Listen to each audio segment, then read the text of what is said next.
Hey everybody, Ryan here from Music City Live. Welcome to the episode. I'm here with Andrew Slipper Brown. How are you, sir? I'm lovely. I'm very good. How are you doing? I'm doing great, man. It's great to be here. Thanks for having me, man. I appreciate it. Man, thank you so much for coming on the show. So we met working at the shop, right? A long time ago. Long time ago. It's got to be pushing, man. I was talking to your brother this morning. Actually, we were talking about things from back in the day, and it's got to be at least 15 years. At least. Oh yeah, definitely. Yeah. And this is something I don't even know because I never really realized it at the time, and I never really thought about it. Was that around the time you were at OIART? It would have been. So the first time I ever saw a PA shop case or learned about the company was actually in Sarnia. Okay. Do you remember the Hiawatha horse track? Yeah. I don't know if it's still there anymore. It's like a slot place now. Yeah. And I got a random call. I genuinely don't even know who from to like show up there and just help load in a show. And nice. It's funny because I remember the blue cases. I remember the logo being like, oh, PA shop, that's cool. Like this is like kind of like internet was just a thing. Oh God, I'm dating myself. And I'll never forget, I was asked to tie in cam and I'd never seen cam in my life. And I like was tying this stuff in, and like had I known like then what I know now, I never would have done that. Fortunately, everything was fine and safe, and the people working with me were, looking over my shoulder. But like, so that was the first time I learned about the PA shop, which would have been, oh man, like a year or two maybe before I went to OIART. Okay. And then I started spending more time here in the shop. Would have been just after OIART. Yeah. Okay. Yeah. Cool. Yeah. Was that around 2010? It would have been closer to like 2007 or 8. Probably. Oh, yeah. Okay. You know what? That makes more sense. Yeah. And I think I even remember the show because I was on that show, I think. I think I remember the show you're talking about too at Hiawatha. Yeah. I want to say it was a Beatles tribute. Yeah. Okay. Oh no, that's a different show. Yeah, we did a bunch of shows there back in those days. Yeah. They did a bunch of stuff there. They had just renovated the place and put the slots in, and we're really making a go of it. Yeah. And that's right. And yeah, they were doing like weekend things there. That was the only one I ever did at Hiawatha, fortunately, because it was rough getting in and out. Where does the name Slipper come from? So I get this. This is obviously like a really common question I get. The long and short of it is I wear a lot of slip-on footwear. Like these are slip-on boots. Yeah. And I guess you could say it's like laziness, but on festivals I would always have, like my slip-on Blundstone steel toes. And then I would change into, Vans slip-on shoes or sometimes I started actually bringing out slippers. It's like I'm sitting behind a monitor console all day. Awesome. I'm going to put my slippers on. I'm going to relax. So it kind of caught on, amongst the people that I was working with at the time. And I thought there's a lot of bad nicknames out there. I'm going to capitalize on this one. It's not bad. It's not a great story, but it is what it is. So that's kind of where that's come from. And I've stuck with it, and I've really endorsed it. My feet are ruined.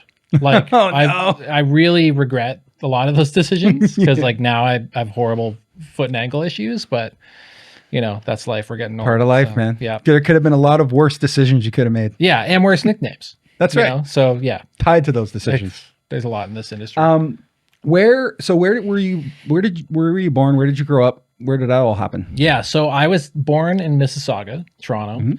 Mm-hmm. We moved to a small town called Forest, Ontario, when I was just like 6 years old. The metropolis of Forest. My word. So yeah, I went from like, big booming city to town with 2 stoplights and 2,000 people. That's how it should go. Yeah. And honestly, like looking back on it, hindsight being what it is, like I really am grateful for that, like having the city experience, but also an understanding of what the small town, slower life is like. Mm-hmm. Especially now that I'm getting older, I really appreciate what I learned from living in that kind of place. Yeah. Yeah. But grew up there, went to public school there, high school there, and then jumped to London to, like you said, attend OIART. Mm-hmm. And I've kind of been like a smaller city guy ever since. Had dabbled in Toronto for a bit after OIART, but came back to London just a little while ago. Cool. Yeah. So got into music at what point? Ooh, I mean, I think I got into like really paying attention to artists and that kind of thing probably when I was like in grade 6 or 7. Yeah. Brother and I, we're similar age, so at Christmas we'd always get like the same gifts, so it'd be fair, Yeah, my mom was the same. Right. And very diplomatic. And and so we both got the same like CD player one Christmas. Oh, really? It became like a big deal of like, we go pick out our CDs and that kind of thing. And like, so, going from recording stuff off the radio to like picking out CDs and that kind of thing I must have been like grade 5 or 6. And I kind of honed in on a specific genres of music that I liked at that time. And it just kind of, as high school went on, started playing instruments. My mom used to play, well, she still plays piano along with my uncle who plays fiddle. Nice. So like they would perform. So like music has always kind of been around the house. My dad, years and years ago, worked in corporate AV. So, he also had an ear for music. He's got a massive record collection. So we had like nice Marantz receivers at home, still do. And like, big bookshelf speakers. So that kind of stuff has always been around. And it really, I think I really locked in high school when I started playing drums and like, playing in different bands and that kind of thing. Yeah. Yeah. That's cool. Yeah. And what possessed you to go from to OIART? What was the decision to go there? So the real story is in my music class at North Lambton and Forest, they had a bulletin board right by the door, and they had an OIART brochure. And again, really? all this is like we were still on like dial up, so like it wasn't like you just cruise the internet and like watch YouTube and figure out what people are doing. So there's an old like full on like 3-fold brochure there, and I had the big picture of their mixing console on it, and I was like, that's cool, I like that. And I always liked playing with my dad's Marantz receiver, and he had a graphic EQ, and I'd mess around with that when I was a kid. Nice. So I was always intrigued by that kind of stuff. And I was trying to learn how to record my own bands. Like I had a crappy computer, and like we'd load it in the back of our car, like the whole tower and monitor and the whole 9 yards, and take it to my buddy's basement and make terrible recordings. And so it just like I saw that, it was intriguing. It seemed like the right move. They did have a website, although slow to access. And I was like, it just made sense. Yeah. So I actually took like a gap year from high school before going to OIART. Okay. And earned some money because it's a good investment, but it's not cheap. And then I went and toured the school and was like, it's a no-brainer. Absolutely. And went there and loved it. It was a really, really good time. It's interesting. I tend to see a lot of people that come out of that course end up going down the front of house path. Like, there's a number of us. There's a lot, right? Yeah. Like there's people that get into film and other stuff too. But if I had to kind of weigh out all the different Canadian schools that have or do exist still that teach, I would have to say OIART has probably more front of house techs coming out of it than probably any of the other ones. They have a lot of live sound people. And I really don't know what may be the primary driver of that. I mean, I graduated in 2006. And looking back on like the live component of their program that they had when I was there versus what they're doing now, it's night and day. Like the program has changed and progressed a huge amount since then. And not to say that, it's was bad or not saying anything like that. It's just different now. And I think a big part of it is a lot of people that go there are players or, people like me who I want to learn how to record my band. The studio could be cool, who get there and realize, well, for me personally, the studio's a bit slow. Live is like, it happens immediately. You're in the moment. There is an adrenaline rush that comes with that. So, I mean, for me, that was really attractive and just like the spectacle of it all. Yeah. So I think a lot of people just kind of go there and maybe have that same kind of reinforcement of like, studio's cool. But I'm looking for more of that, again, they're players, they're live people. So they want to seek that out. And I think they go that direction because I think almost every year I've been fortunate to go back and speak for the last 4 or 5 years as a guest lecturer. Nice. And pretty much every other year I'll meet somebody on the road who's like, oh, I saw your guest lecture at OIART. And like they're working on stage somewhere else. And it's like, this is really, really cool. Like they're really developing a good network of people in live. And like you said, I think maybe a lot of people that graduate from there obviously go on to have great careers in production and audio of some way. I think maybe live is just more upfront, so like we both are familiar with that world. So maybe we'll just see them more. I don't know. But they have a lot of very successful grads. For sure. And I think there's some validity to that for sure. I think we definitely see them more because we're kind of alongside them in the industry. Yeah.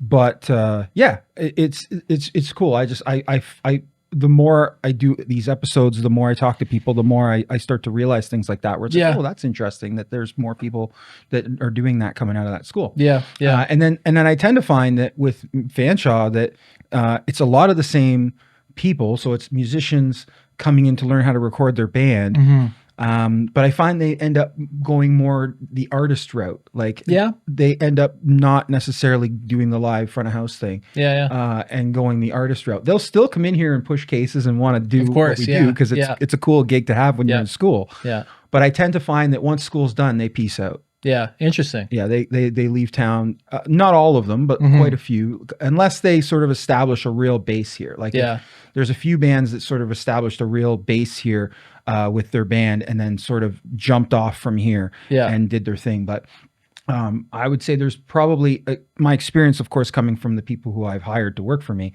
over the years, especially the last 10 years. And, you know, they're here for a while and they stick around for a while, but then ultimately most of them ended up, you know, taking off from an artist perspective. And I get that. I think that if you know, certainly, especially certain genres, I think if you're going to make a real go of your career, you know, from everyone I've talked to, you know, like I talked to Dan Broadbeck about this in his episode, is like, hey, you know, if you're in country music, how important is it to be in Nashville? You know, because Dan's made a career out of producing music from London, Ontario. So, you know, that was I was interested in his perspective. But I've also talked to people that are like, you know, like both sides of it, right? One, people who are like, yeah, I've made a career out of London, Ontario, and with the internet, it's easy to do now. For sure. Whereas I've also talked to people that are like, had I not gone down to this place, whether it be New York, LA, Nashville, whatever, Toronto, had I not gone there and met the people I did and developed the relationships I did, the opportunities probably wouldn't have dropped in my plate as easily as they did. Right. I feel like I might be wrong about this because I'm minorly out of touch with, you know, the MIA program, but I believe it was a 2-year program, at least when I was being educated. There's an optional third year. I wonder if there's something to do with the length of the program that factors into that, because like with OIART being, I think it's still 11 months. It's very like shoot from the hip, you're in, you're out. And then it's kind of like, you know, I just spent a ton of money on an education, rightfully so. And now I got to go find work. And I think that London is it's a big music city. I mean, hence the name. There you go. And you know, there's so many shows and things going on here that it is relatively easy to either stay here and find work, and live work is prevalent, or, you know, you go to Toronto and find your way into the business, whether it be at a venue or that kind of thing. I wonder if that has something to do with that. Yeah. I mean, I think it does. I also think it depends. I think I'm finding the more we talk about this, I do find a slight difference in I wouldn't say everybody, of course, but I do find that OIART attracts a certain personality, and Fanshawe attracts a certain personality. And there's some crossover there, most certainly. But I find that there is some of that going on. And so, yes, I think that what the length of the programs being different definitely factors in, for sure. But I think there's also other factors too that I think that, you know, we don't necessarily fully understand. I never took the courses, of course. But I obviously have hired a ton of people who have, and I've heard both sides of the coin on both schools. But but they're both doing a great job of helping us to establish the Music City. I mean, you know, when I was working with our music officer, to even get us the UNESCO designation, which we wrote to the UN and got, a big part of that was not only, you know, the festivals at the time that were happening, Sunfest, Blues Fest, Rock the Park, you know, what we're doing here at Music City, what you know, the venues in town are doing, like, you know, Music Hall and East Sides and all the various venues that contributed to that. But the schools were a big part of it too, right? Because we could say, well, hey, you know, even just recording engineers alone, never mind at the time the radio program and the television film program and so on. You know, we've got 200 plus recording engineers alone coming out of London, Ontario every year. Absolutely. And these people are becoming part of the industry in some way. And that helped create a lot of validity for us when we were doing that designation. So very important, and you know, love everybody at both schools, and it's been a journey for sure. I think I started working Kenny, was is at OIART, was in a band originally with my Yep. dad. That's how far back we go Yeah. with Ken. And I've seen the pictures. yeah, exactly. Yeah. And then OIART or MIA, you know, in the early days when I was starting the store, I was the first guy in town to bring Pro Tools and into town. Double O One and Yeah. MBox were Yeah. just launching, and I reached out to the college and I said, hey, you know, I'm thinking of bringing this line in, and it was hard to do at the time. DigiDesign was pretty stickler on who they brought Really? on board. Yeah. Yeah. And but my brother had just gotten involved in the business, and it was good timing because he was a big computer whiz, and so it was great, and that's when we started, you know, working with the MIA students and staff. So it's been great. You took I saw on your website, there's a little blurb on your website. You took a project management course at Sheridan. Yeah. How was that? It was really good. I mean, that was the COVID move, right? Yeah. So during COVID, was obviously, well, everybody was kind of, especially in our industry, was in a state of flux of like what's going to happen. Sure. And not having any idea of like what the time frame of that situation was going to be. What I was the mindset behind taking it was like, how can I take the skill set that I've developed over, you know, 10 years of touring and turn that into a legitimate credential outside of the industry? Because I think I think most people can kind of relate with this idea of, especially as, you know, you mature and meet more people who do different jobs. It's like the amount of times you ask somebody, it's like, oh, what do you do for a living? And they spout off some words and you're just kind of like, I don't know how any of these go together. You know, it's like, oh, well, I systematically program and reduce efficiencies and whatever, you know what I mean? It's like that kind of corporate speak. Yeah.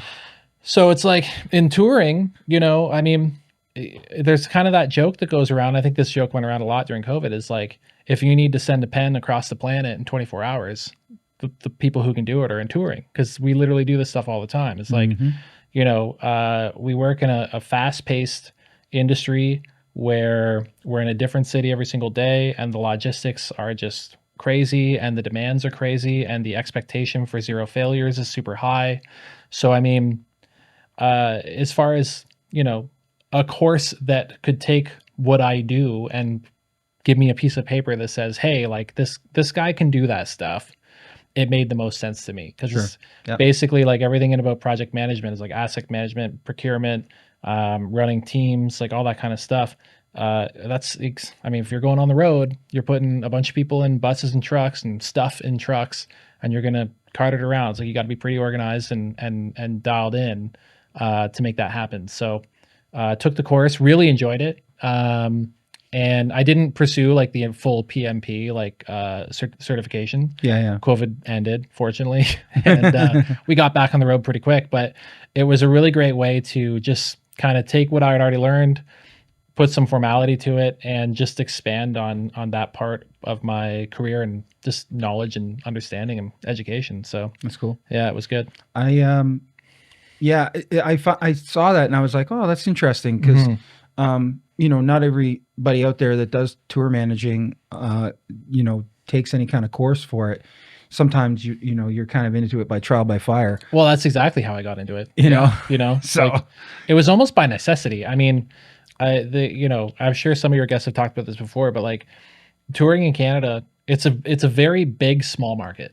You know, and I say that because it's like, you know, trying to get a tour across the country, it's massive. It's a large country, right? And there's only so many cities. You know, so it's a really big business, but there's only a small handful of people doing it at a certain level, you know.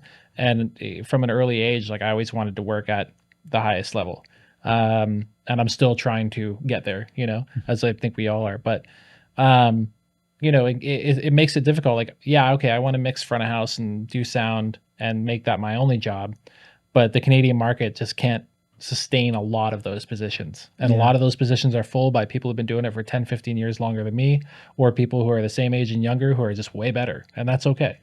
So like by necessity, in coming up in my career, having to learn to tour manage so I could mix front of house, that became the gig. Like that's just kind of Yeah. how it worked out. And I think that's the same for the States too. I mean, like, or any market, like the market can only facilitate so many people, and everything is exponentially more expensive now than it was 5 years ago or 10 years ago. Yep. So trying to find Definitely. those efficiencies is important, and if you can do it and not kill yourself in the process, and nobody's taking advantage of anybody, then you're going to work at a level where you're doing 2 or 3 jobs. This is the reality of it. So Yeah. yeah, Absolutely. yeah, Yeah, no, and Jeff Pelche, Jeff of said course, yeah. that too. Yeah, like he said, like that was a necessity. It was Mhm. like trial by fire, and it was a necessity. I had to figure it out Yep. as I Yep. went, and Yep. and I find that that's generally, even when I was out with Finger 11, I was helping Dave, tour manage certain aspects of course, things too, yeah. and I was the lighting Yeah, guy and drum yeah, tech, right? yeah. Like you just, stuff's got to get done, and you got to figure it out. That's right. And like you said, the expectations are high. Mhm. The expectation for zero failure is Yep, is there, definitely, yep. and you're moving a million miles an hour. Yeah. Especially if you're on a real big tour, like That's especially if you're doing arenas and stuff. Like everything is just that much bigger, that much more critical. Mhm. There's so many more moving parts. It's one thing if you're in a van with a trailer, Yeah. versus some massive tour. Yeah. So Yeah. there's that. But Yeah. what was your first sort of gig outside of obviously working for a production company? What was your first sort of gig working for a band? So for me, it would have been selling merch for Big Sugar. Okay. Yeah. So I mean, I like you said, I did production for quite a while. I came out of college. I did corporate work for quite a while, and then was also like it was corporate in the winter, and then here in the summer. And there's a time period there where I dabbled in lights because like we have so many great graduates from audio schools every year that we were flush with audio guys. Yep. So at the time, Brennan Horn was the lead lighting guy here. Mm-hmm. And I wanted work and needed work. So he took me under his wing and taught me how to use an MA and stuff. And I did lights for a while, which was questionable, but I mean, it worked. Yeah. And I love lighting. Like I love design and like the show, the visual aspect of shows. Totally. So it was cool to get into that for a while. And then, the first gig would have been selling merch for Big Sugar. It was on their, 2010 tour. I think it was their second or first tour back since like Gordy's kind of hiatus there. Yep. And Luke Westlake was TM and monitors on that because Big Ben was still doing front of house. And I just wanted to get on the road, and I'd never sold merch. I had no idea what I was doing. I got in a bus, while they flew us to Vancouver, and I got in a bus. I'd never been on a bus. And she walked into the venue to like 50 boxes of merch, and I'm like, okay, I guess I got to figure this out. Lost a ton of money the first night. Oh no. And over the course of the tour between Big Ben, bless him for like kind of teaching me, hey man, like you got to have your stuff together to figure this out. Figured it out and did the whole tour and made the money back in tips. So the band was flush. We're all good. And then that kind of progressed into, kept working with them. Then I did lights for them. And then they had an opening act called The Balconies. And I said to Luke, I'm like, hey man, like, can I mix front of house for these guys? Like, and do lights for Big Sugar? And he was like, yeah, sure. And they were cool with it because at least they had the same guy mixing them every night. So that's how I got on the front of house console for that. Nice. And then after that tour, they were going out and doing some small stuff. And they're like, hey, do you want to come? Like, can you help us book hotels? And so, yeah. And then it's just kind of progressed from there. So, wow. Yeah. That's cool. It's a very humble beginnings.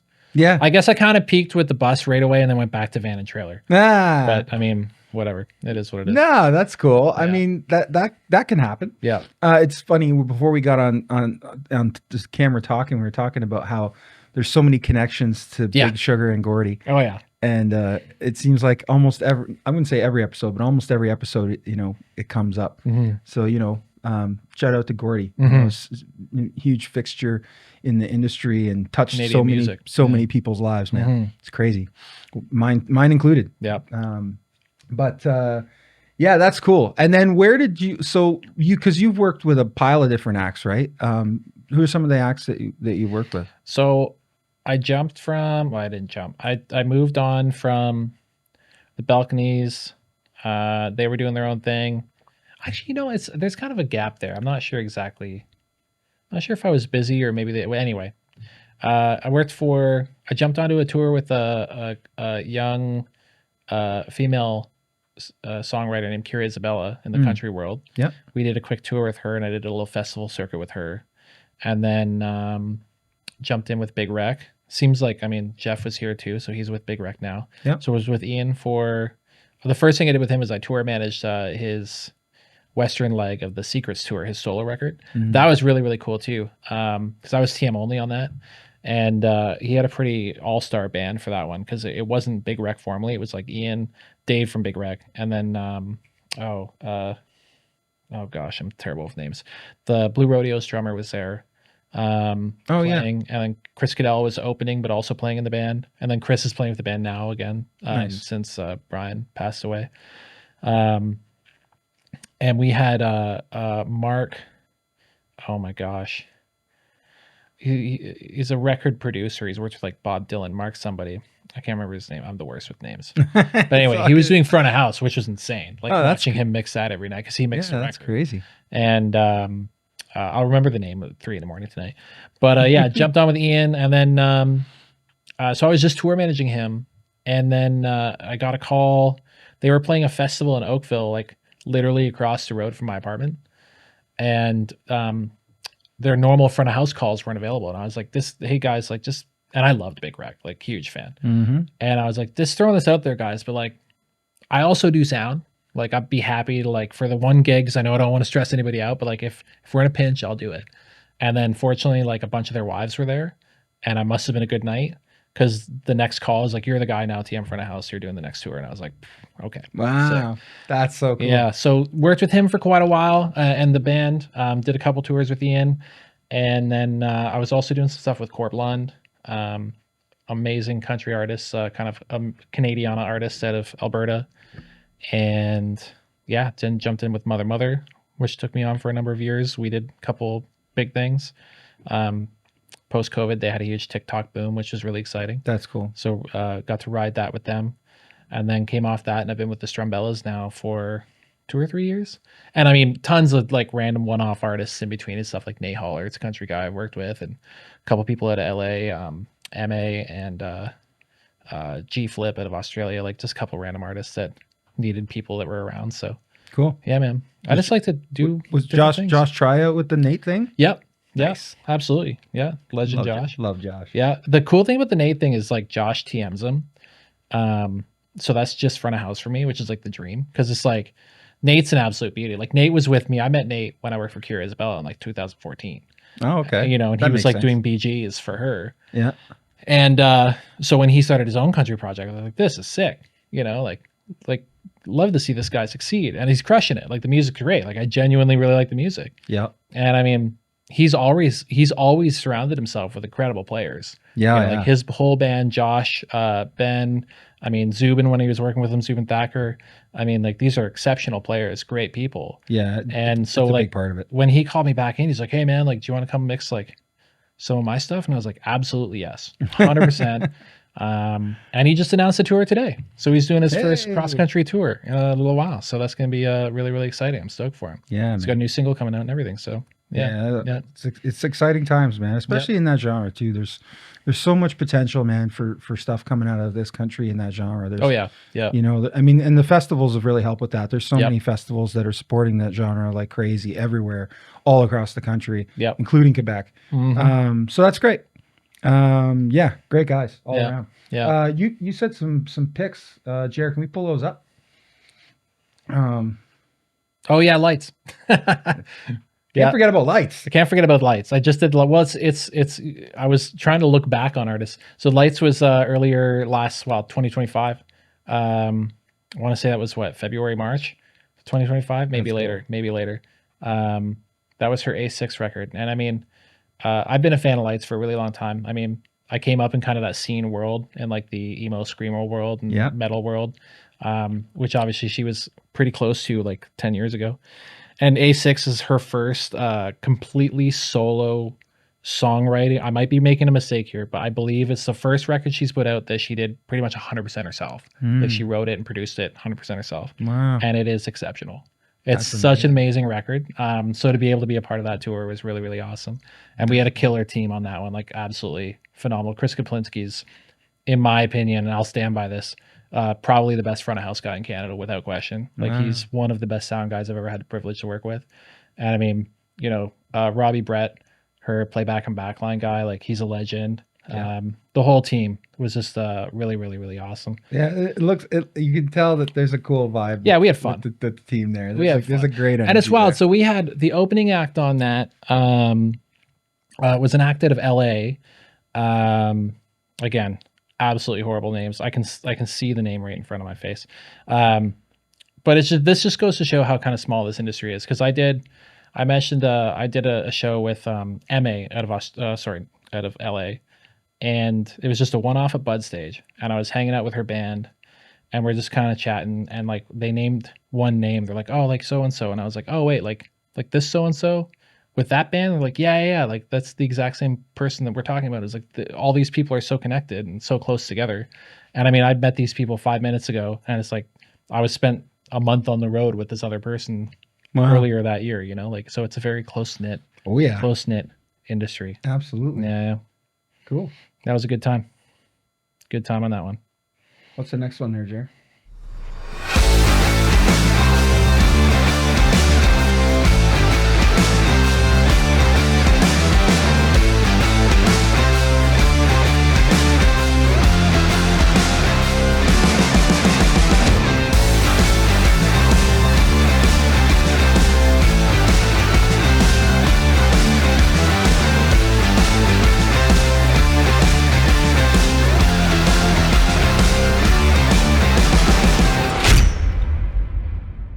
Oh, there's the Strumbellas. Yeah.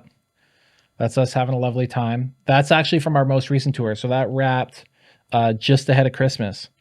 And that's the Honest Heart Collective were our opening act on that leg. So there are a bunch of lads in there.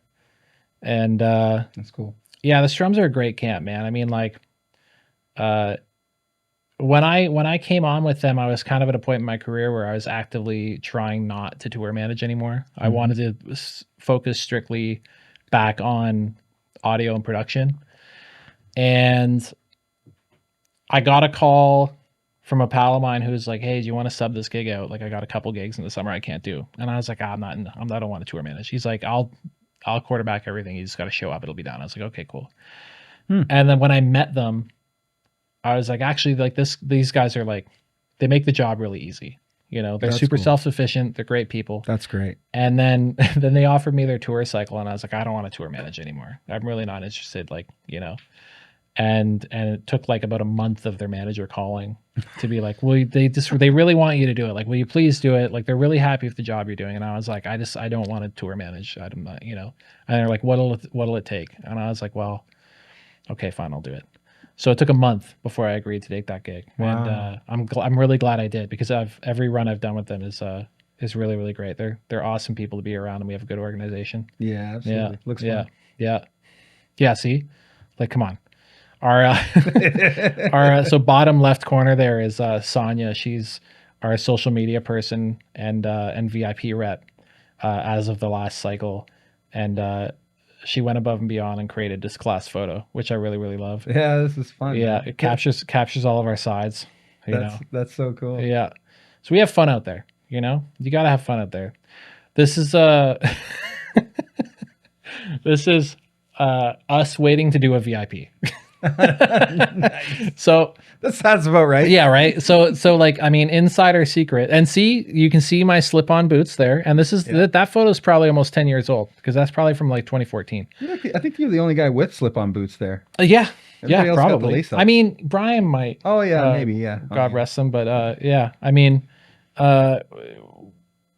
here's the thing: artists love connecting with their audience, but like. There's only so many hours in the day, and touring's hard. So VIPs, sometimes this is what it looks like behind the scenes. Like we just we wish we could have that hour back sometimes, but without the fans coming out and doing the VIPs, of course, none of us would have a job. So we appreciate it, but sometimes that's just what it feels like. Yeah, I get it. There it is. Yeah. I grabbed this one. That's a good one. So on that particular tour, okay, this is kind of, there's a big connection here. So the current singer of the Strumbellas is Jim Chavot, and he used to be in a band called the Ascot Royals, and the Ascot Royals were the opening act on this tour. Really? Yeah. So that's where I met Jim, Crazy. and on that particular tour, we were trying to the thing with any management roles, I'm sure you're well aware, is sometimes it really falls on you to keep morale up, right? And so again, some artists more than others love VIPs, and some are like, come on, And Ian sometimes would just need a bit of a pick me up for his VIPs. And like once he got out there with the people and got the energy, like he always loved it. And Totally. of course he appreciates his fan base. But we always would make the joke. It was the Big Rec VIP experience, not just we're doing the VIP now, So like we had theme music, and it kind of took over the whole. It took over the whole tour. So it became the Big Rec experience. Yeah, That's awesome. Yeah, I love it. that was a good one. Oh, that's a fun one. That would have been one of the Lollapaloozas in South America. Oh, that's cool. Yeah. So we got a last minute call. This would have been 2023. So I think it would have been like late. Like I want to say, I think we went over there in like February or something, or March. I can't remember exactly. But it was basically like I got a call from management saying, hey, we might be doing Lollapalooza.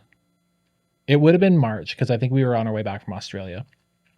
And they're like, can we get our gear there? And can we do it? And like, I called, so Lollapalooza South America is interesting in the sense that, so you'll have like Argentina and then Brazil and then Buenos Aires. And then there's other festival circuits happening in South America at the same time. So most of the headline acts will usually go down, and they have like, they're doing all the festivals, and they're all like day after day after day. So you're not down there for too long burning money. And part of the contracts for them are usually like, hey, headliner, we'll come down. We've got rocket cargo. They're going to freight all your stuff. Send us your manifest. Where do we pick it up? We'll see you there. And since we had come on so late, they couldn't accommodate us. Oh, no. So we had to like hand carry our entire backline package down, which generally speaking is not the end of the world because we're used to doing flyouts and carrying 40 items at the airport. But jumping through the customs of so many different countries was wild. So yeah, It was very kind of last minute, like, hey, can we do this? Oh, by the way, you have to hand carry 40 pieces through like some of the most challenging customs I've ever been through. Oh yeah, but we did it. We didn't lose anything. And so are they on any type of like a camper or anything? Or oh yeah, so because like when you say you hand carry the backline, to some people that might sound crazy. Yeah, so I mean when they were ramping up post COVID into like their kind of first big TikTok tour back, we really tooled up and really streamlined their entire backline package. So I built out a complete redundant Kemper system that was flyable, but also could be like taken out of fly racks and put back into tour racks. And so like when we were on the road, like both bass and guitar were 100% wireless and redundant. But when we flew, we actually could break it down into an A and a B rig. Oh wow. Which was pretty sick. So we also went and supported Imagine Dragons earlier that year in Europe. And we were leapfrogging production because it was stadiums. So you had one rig in one and one rig in the other. That's right. Yeah. So we had 4 audio consoles. We had 4 of everything, right? So because like main, spare, and then other rig.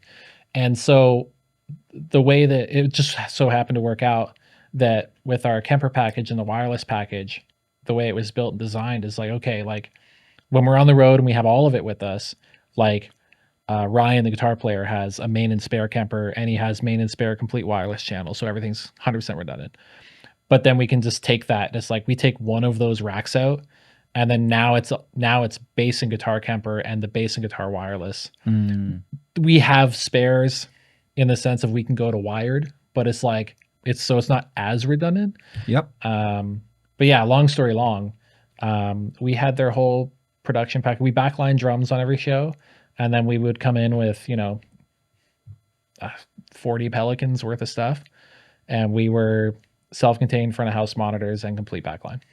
What's before we get into this one, what's it like? What's different about doing shows down there? Like, did you find there was anything other than the customs?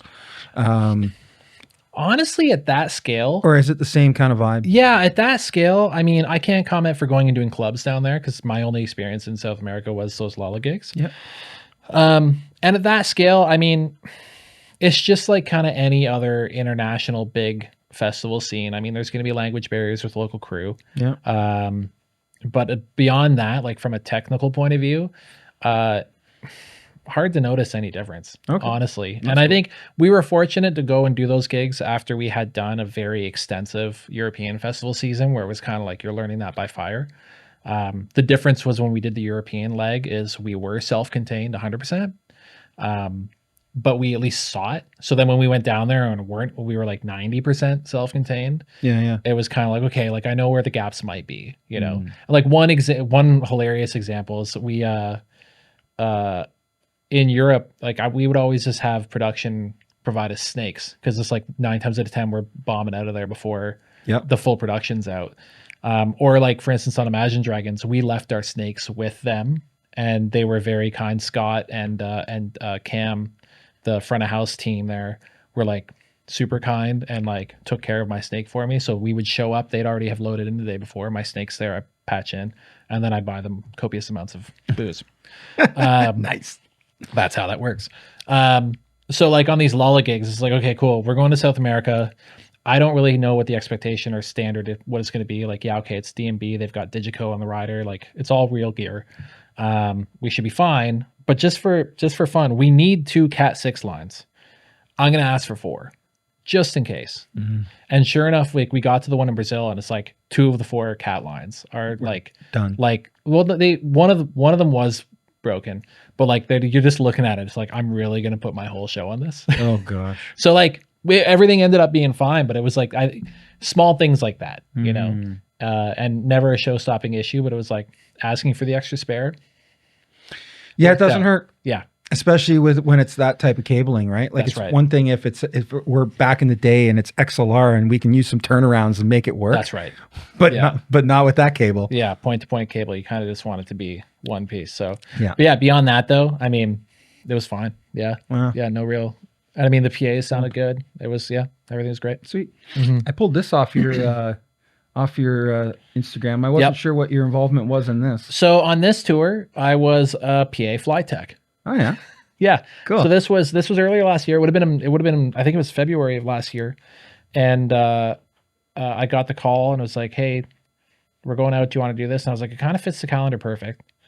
It was a pretty short run. I want to say it was 3 weeks. Okay, yeah. And the whole team on this. So welcome to Canada. Yeah, right. I got roped in. Matt Blakely was a production manager on this. Yeah. That's cool. Yeah, shout out Matt. Love Matt. And he had assembled like the most all-star team. So like Blakely was PM.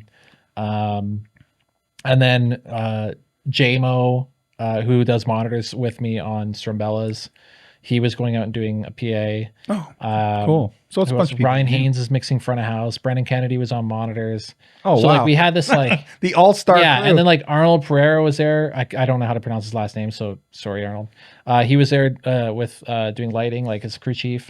You know, so it was just pals on top of pals on this one. And I mean, I worked with OLP a few times doing monitors on one-offs, so like I knew them. And I was just like, yeah, I've never flown PA, but make it work. We'll figure it out. Yeah. And it ended up being the longest 3 weeks of my life for a couple of reasons. But and a lot of the guys that were there can vouch for this. But day one, we were doing a pre-hang day at the Saddle Dome in Calgary. Okay. And so we were all flying in the day before.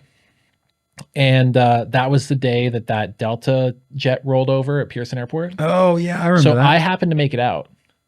But I was the only person from Team On. Oh, John Halliwell was the system engineer, so he's a legend. He's a total beauty. And so Halliwell and JMO, who are the other 2 audio guys on the tour, didn't get there. And we had the Adamson E15 PA. And I mean, like I've flown like S10s and stuff, like never a huge arena PA. You know, and I've been an assist, like I've done lots of IATSE calls, like here in London. Yeah. I've hung PA, but I've never been the guy, you know. And it was funny because a couple of lighting guys made it out, and then we met up at the hotel. We went for dinner, and then Blakely called us while we were at dinner, and he's kind of like, "Okay, Slip, I'm gonna need you to quarterback. Like, we got to get the points up, got to get as much up as we can. Like, we have no idea when we're gonna get there tomorrow, you know. But the goal is to have the whole rig in tomorrow night, so that like we can actually grind it out and have the band in for a good rehearsal check on show day instead of the pre-hang day, because the day was going to be a write-off. Sure. Right? Yeah. And I was like, he's like, yeah, so you should have no problem. Like, you've hung the PA a bunch of times. And I'm like, dude, I've never hung this PA. Like, I thought, he's like, really? It was like, I thought you knew. Like, JMO was basically going to teach me how to hang it. Like, I'm confident it's going to be fine. But like, and he's kind of like, okay, we got to rethink this a bit. But it ended up being completely fine. We got everything tipped off the trucks.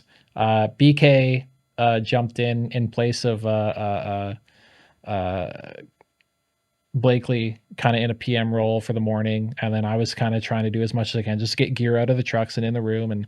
And JMO ended up getting put on a flight that was, his day was bad, but he ended up getting there around like 1 o'clock, and it was like we were just about to start flying PA out by the time we got there, which 1 o'clock's like mega late to be doing that. But for sure, under the circumstances, like considering we were missing most of our team, we had no leadership team, and we were all just making it happen.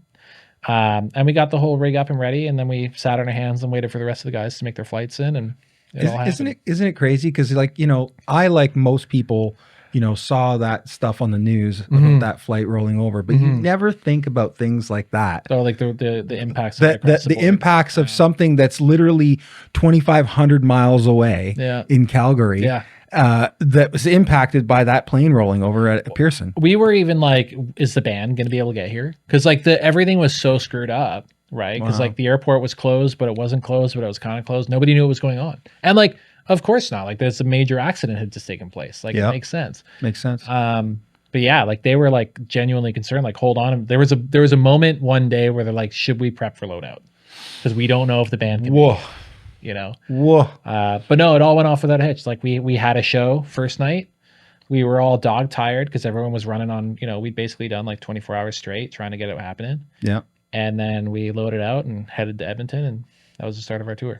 That's wild, man. Yeah. Those are the times, those are the times you remember though, man. There's a lot of great stories from that tour. And the reason why I say it was the longest 3 weeks of my life is because, I mean, they're long days, and just like, you know, it was either a bus breakdown or a blizzard, or, you know, there were so many hurdles on that particular tour. And welcome to Canada. Yeah. I'll say it again. Like just we were so fortunate to have such an incredible group of people working together. And everybody had each other's backs. Nice. And I mean, I've been a part of a lot of tour crews, and I can say that that's not always the case, but when it is, you know.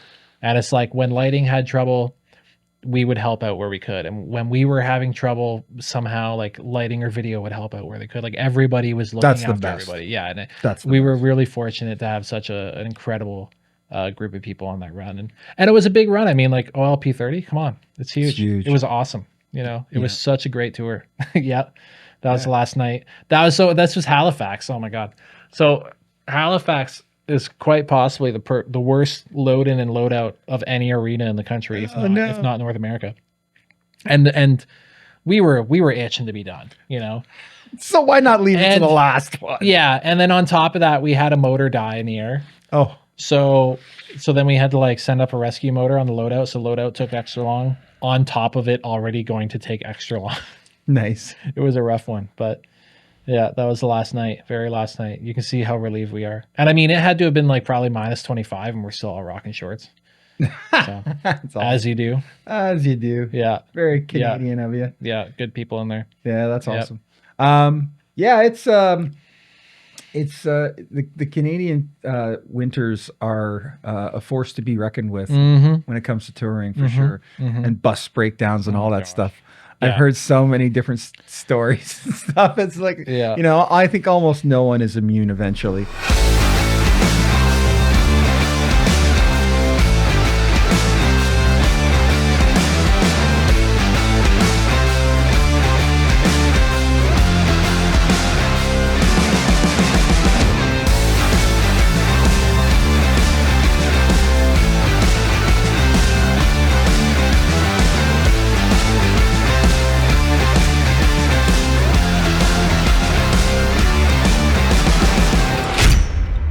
It's true. And I've been very fortunate. Like I've had bus breakdowns, obviously, but like, and it was luck of the draw. I mean, it's nobody's fault. It's no fault of one company, or anything like that. And honestly, like we probably had.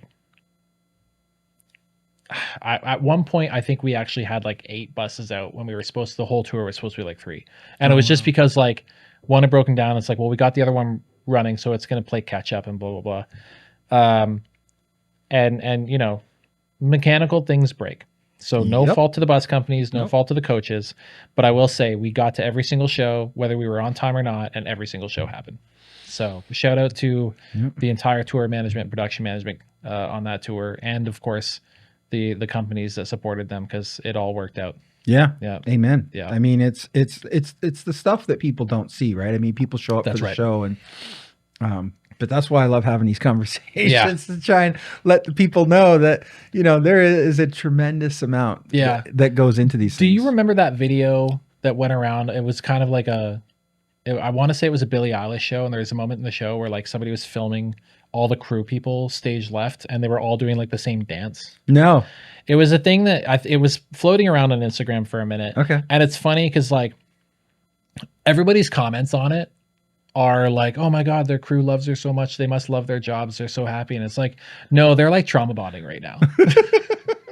It's like, don't get me wrong. I'm sure they do love their jobs and they're all happy to be there. But like, I guarantee you they're all doing that because they're underslept. They're cold, they just want to load out.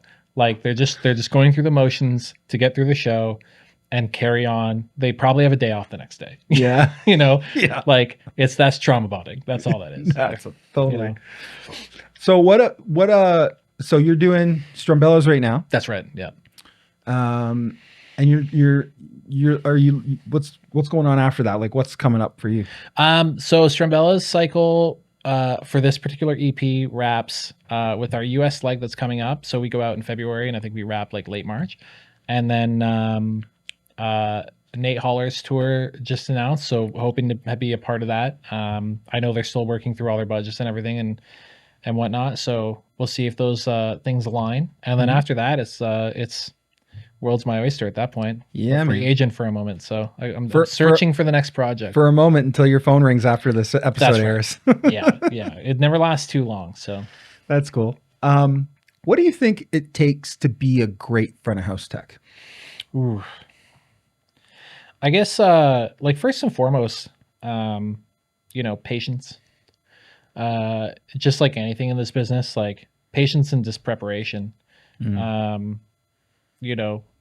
I think you watch a lot of these types of interviews that are happening more and more these days, which is amazing. And you'll hear people say the same kind of thing, like don't be a dick, work with kindness and that kind of thing, which is 100% accurate. And then on top of that is like be patient when you need to be, and be prepared to get things done. Yeah. And I think that's the same goes for any position on any tour or in any production. As far as like technically speaking, I mean, I don't really know. I haven't figured it out yet, technically speaking. Do you think, that being said, like from a technical perspective and otherwise, do you think that sometimes people can overthink things too? 100%.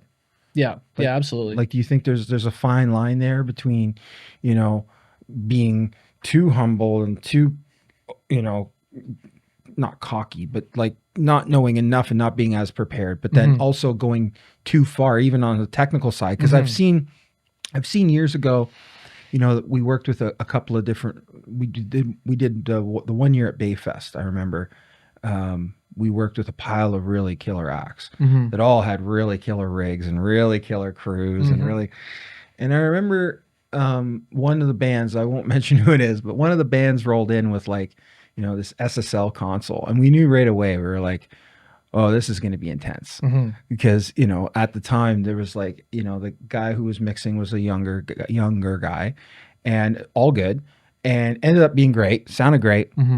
But there was just a lot that went into that. And at the time, that was like, mid 2000s ish. And at the time, I mean, I had worked for, at that point, probably 15 years with, some old school guys that were still love to mix on like Heritages and Midas X30, XL32, XL200s, Yep. and Yep. those, all those old analog consoles and stuff. And we were just kind of crossing over into the digital world at that point. We owned some Digidesign consoles at When the they were still time, Digidesign. when they were still Digidesign, and before the Avid train. And so it was happening, and SSL, had their console out, and it was lots of plugins. Do you think that people can there can be too much, because there's already a lot of tracks and there's a lot of happening, Sure. right, from a technical perspective? Yeah. What's your thoughts on that? I mean, I think it's my personal approach is, less is more. So of course I agree. I think there is a lot of room to overcomplicate things, and because there's so much capability at your fingertips with a lot of the stuff we're using, like SSL consoles or Digico consoles or whatever it might be, like there's so much routing capability, there's so much DSP behind plugins and all this stuff. Like you can put whatever you want, wherever you want, however you want. You don't always need to, in my opinion. And I mean, I kind of like, I go to bat because there's a couple guys that I work with often who are big in the outboard analog world, which that's kind of come back again, especially in the last like 5 years. Yeah. And so like a lot of guys are using a lot of analog outboard and touring. And it's like, don't get me wrong, it's a lot of it's really, really cool. And like, there's no question that if you take, an API 2500 compressor and insert that analog across something versus a UA or a Waves version of the same compressor, like the analog one is going to bring stuff to the table that the plugins don't. But it doesn't mean you have to use any of them, right? Like it's I think that a lot of that is kind of like maybe that last 1 to 5%, Yeah. And I mean, I might get grilled for this, but it's like, in my opinion, you should be able to get to like 80 or 90% without any of it. And I think a lot of like heavy hitter guys like probably work that way. I mean, Ken Pooch Van Druten and Chris Raybould have their Pooch and Raybould YouTube series that they do, and they just had an episode a little while ago about like how to prep for a new show. And Chris Raybould actually full on spoke about his process of like, I start with the kick and the snare, and then I bring in the overheads, and he says straight up, like, I might mix for the first few hours without ever turning an effect on, because like it's about building the balance first. And whether or not you start with your master bus chain in or not it's a conscious choice. So I think especially through COVID, because so many of these new YouTube things and podcast things came out where a lot of these heavy hitter guys had the opportunity to talk about their processes, and then a lot of other people, myself included, tried it, and it's like, if you're doing all this like insane channel bus routing, like it's easy to get lost or double bus something, or like only bus the left side to the left side of something. And I've done that before, like in prepping a console file. It's like, oh, I'm only hearing this on the left. Oh, I mispatched it. There's a lot of places to go sideways. So my mindset's always less is more. If I got to go quick, if I'm doing a festival throw and go, 9 times out of 10, it's everything to the left, right. If I'm familiar with the artist, maybe I will do a band and vocal bus, but it's all depending on how much time I have. And totally, I can get a good mix in the left, right. And it's like, if they're hiring me to go on a tour, then I will spend the time and build like my fancy multi-bus mixing stuff if I can. I'm doing the Strumbellas right now on an Allen Heath SQ5. It's maxed. Like every single bus and route in that console. We're a 40 some odd channel show. Nice. It's only a 40 channel desk. So it's maxed, but my limitations exist. I only have 4 subgroups. Wow. So that's all I'm using, so I always kind of stand by that, and even, I own a D-Live as well. It's on monitors, and my philosophy, I'm backwards in this apparently, but my philosophy is the better console should always be on monitors, because that's the band's up there. You know, I'm doing one mix. My monitor guy's doing 7, so he needs more stuff. But I've got the Quantum 112 coming in soon. Nice. And even with that, like, it has a lot more capability than an SQ5, but I will still be limited compared to a D Live just by virtue of what the console has, you know? Yeah. So you got to work within that. But if you're fortunate to be on a 338 or an S6L all the time and you have 64 buses, and yeah, you can bus it as much as you want, but do you need to? Like, I don't know. Yeah, it's interesting. It's the kind of thing that I think it's different for everybody, and it's different in every situation, Mhm. right? Like 100%. if you have like pre-prep days, Yeah. and you know, and you can pre-prep everything, and you're touring with your own gear, and everything's dialed in. Yeah. I mean, yeah, you can go to town Yeah. and you know, dial it in and use as much or as little as you want. My thing about that is I grew up in the 90s with a lot of throw and go shows. Oh, yeah. Yeah. And with strictly analog. Yeah. And our outboard rack at the time was a pair of Drummer quad comps, a pair of Drummer quad gates. They weren't Drummer originally; they were Clark Techniques, but my dad upgraded them. Yeah. And then, and actually, I think DBX ones at one point too. Mm-hmm. But then we ended up with the Drummers, and then SPX 990s. Great effects. Pair of them. Yeah. An SPX 90, Yep. which is even older. Yep. Right below it, and then we had a one, or depending on the rack, it was 1 or 2 of the Yamaha D1500s, and that was our rack, and we made that outboard rack work Yep. for like pretty big shows. Oh, yeah. And at the time in Canada, pretty big artists. Yep. And we were always able to make it work. And I grew up watching a couple of our front of house guys from here, including my own father on several occasions, be able to get a mix going really quick. Like within the first verse and chorus, you know, they're like, okay, we're good. Yeah. You know, but I would watch them prep the console, and they would know, okay, I need to roll this off on the kick. I need to do this on the snare. And they would do that before they'd even ask for the kick drum. Yeah. They'd already have it sort of, like you said, you know, 70% or 80% of the way there. And all they needed to do was just hear the mics. Oh yeah, okay. Oh, a little bit too much of that, you know, because obviously the tonal qualities of every room is different. And so, yeah, that's what I grew up watching. Yeah. And I say watching because I wasn't a front of house guy. I was a lighting guy. Right. But I was right there. Yeah. And programming my lights. And I was always very interested about that because, you know, there's some guys that would come in and they would spend hours with that exact same gear to, I'll be honest, either get the same or sometimes even less result. Yep.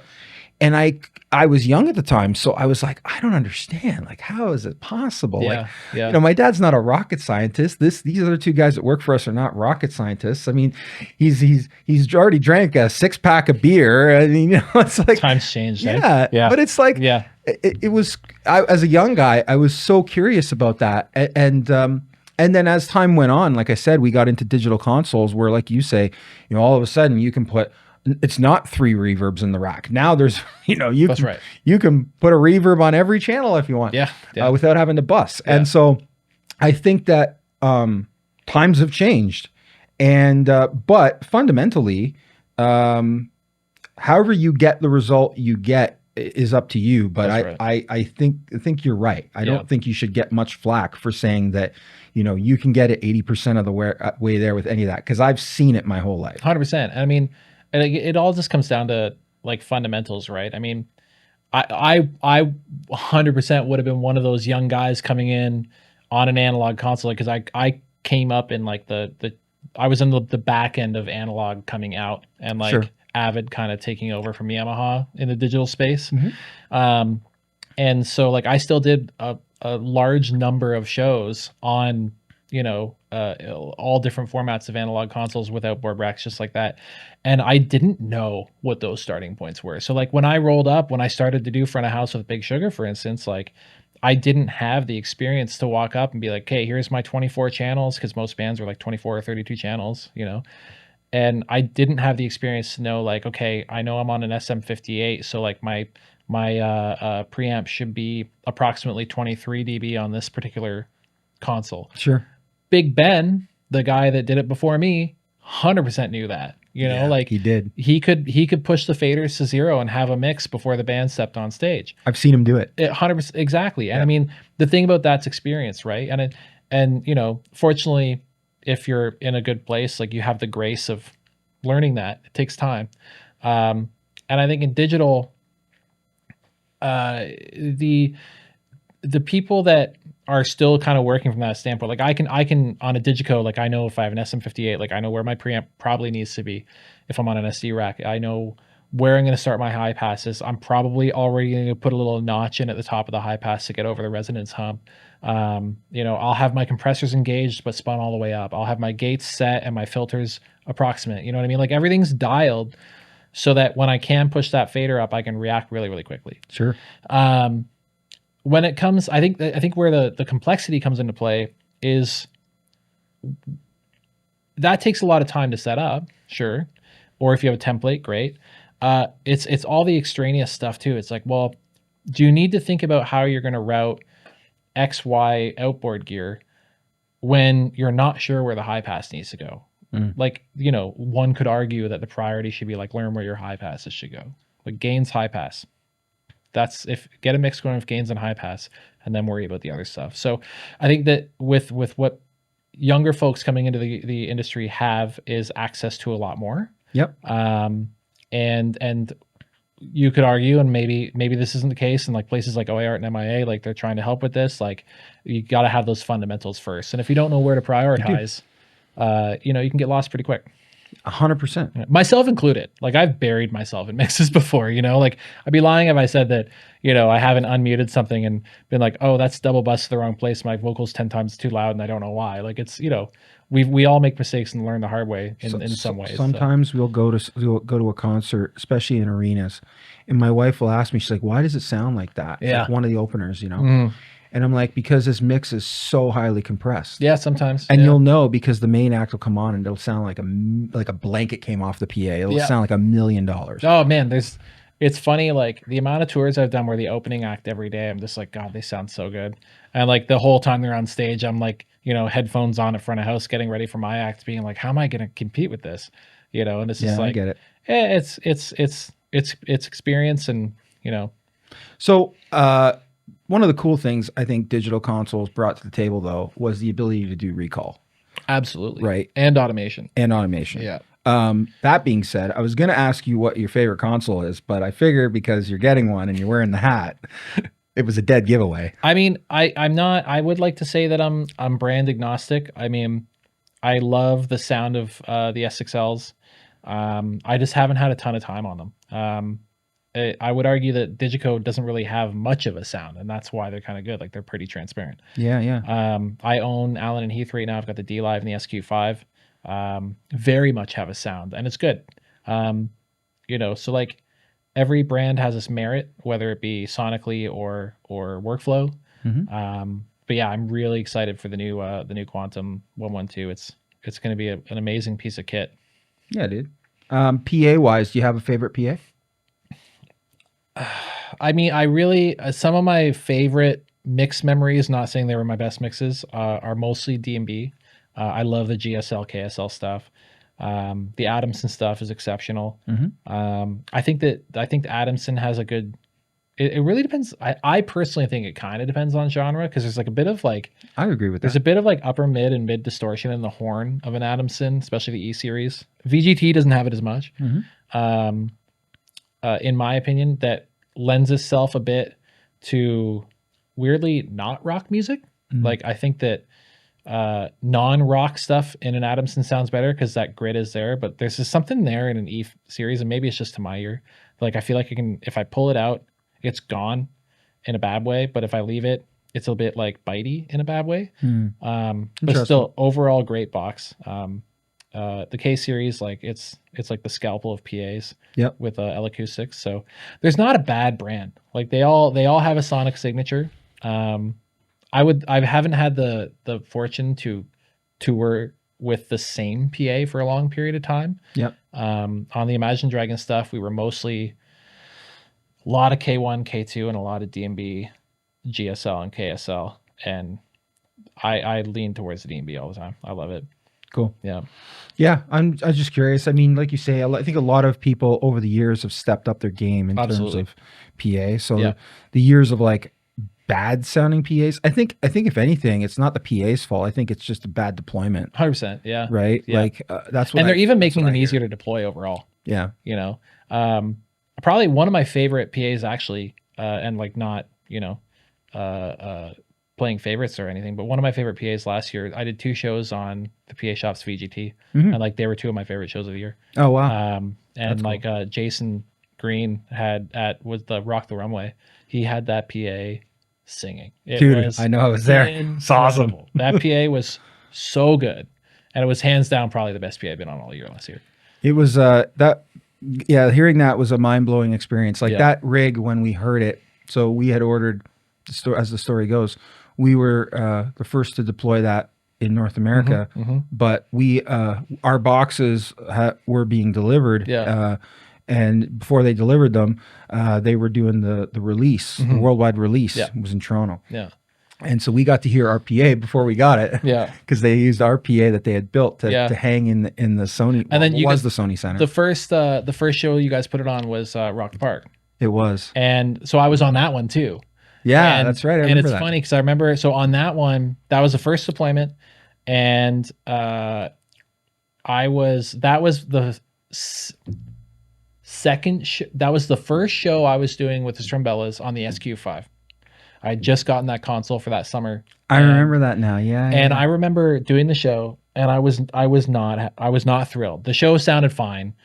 There's tons of videos online of that show that all sound great, but I mean, like, you know, we have a pretty high bar for ourselves. Sure. And I didn't love it. And I mean, I just attributed 99% of it to switching over a new console, new platform. A lot of new things for me that day, which is always nerve-wracking. Yeah, yeah. And it's funny because the next day we were going to Jackson Triggs, and Jamie Houston, or the Howitzer, he was the SE on that, and like he's a legend. Like he's a legend SE in Canada. Yep. He's done massive tours. He knows, he's a complete utter audio nerd beyond belief. And he designed the PA out of Jackson Triggs, and it's all like he's doing all this weird stuff with it, and it's really cool to try and keep SPL down. I'm like, gosh, I'm gonna take this mix in there and it's gonna be atrocious and like really embarrassing. And like even there, Tim out there, the PM, like he's a legend sound guy too. And I'm like, I don't want to go in front of these guys and just like with my little toy here and just like, it's going to be embarrassing. So I was beating myself up pretty hard. And I got out there and I pushed the fader up and I was like, oh, it's really, really good. And then I was talking to Jason after, because he was on that. And I was like, what would you think of the PA at Rock the Park? He's like, it still has a long way to come. And I was like, fair enough. You know, it was pretty new. Yep. And like it sounded good. And the next time I was on the VGT, a Jason deployment, and I was like, oh, they've made it. It's come a long way. Oh yeah. It's like, it's night and day. Even so obviously a bunch of the engineers and people from Adamson were at that first deployment. Yeah. And even within like, you know, a week of that festival, like there was already changes. Yeah. Like there was already stuff that was being changed. I mean, and like again, we're not punching down at all. Like it's the natural progression of new things. Yep. New technology. But absolutely. But man, I mean, yeah, that PA at the Rock the Runway last year. Oh no, it's amazing. I mean, you could walk 400 feet. I mean, you had delays, but you could walk, I swear to God, you could walk like 400 feet. Like I have videos of people walking in from the parking lot while the Strumbellas were on stage, and they sound like you're 10 feet from the PA. Like it's impressive.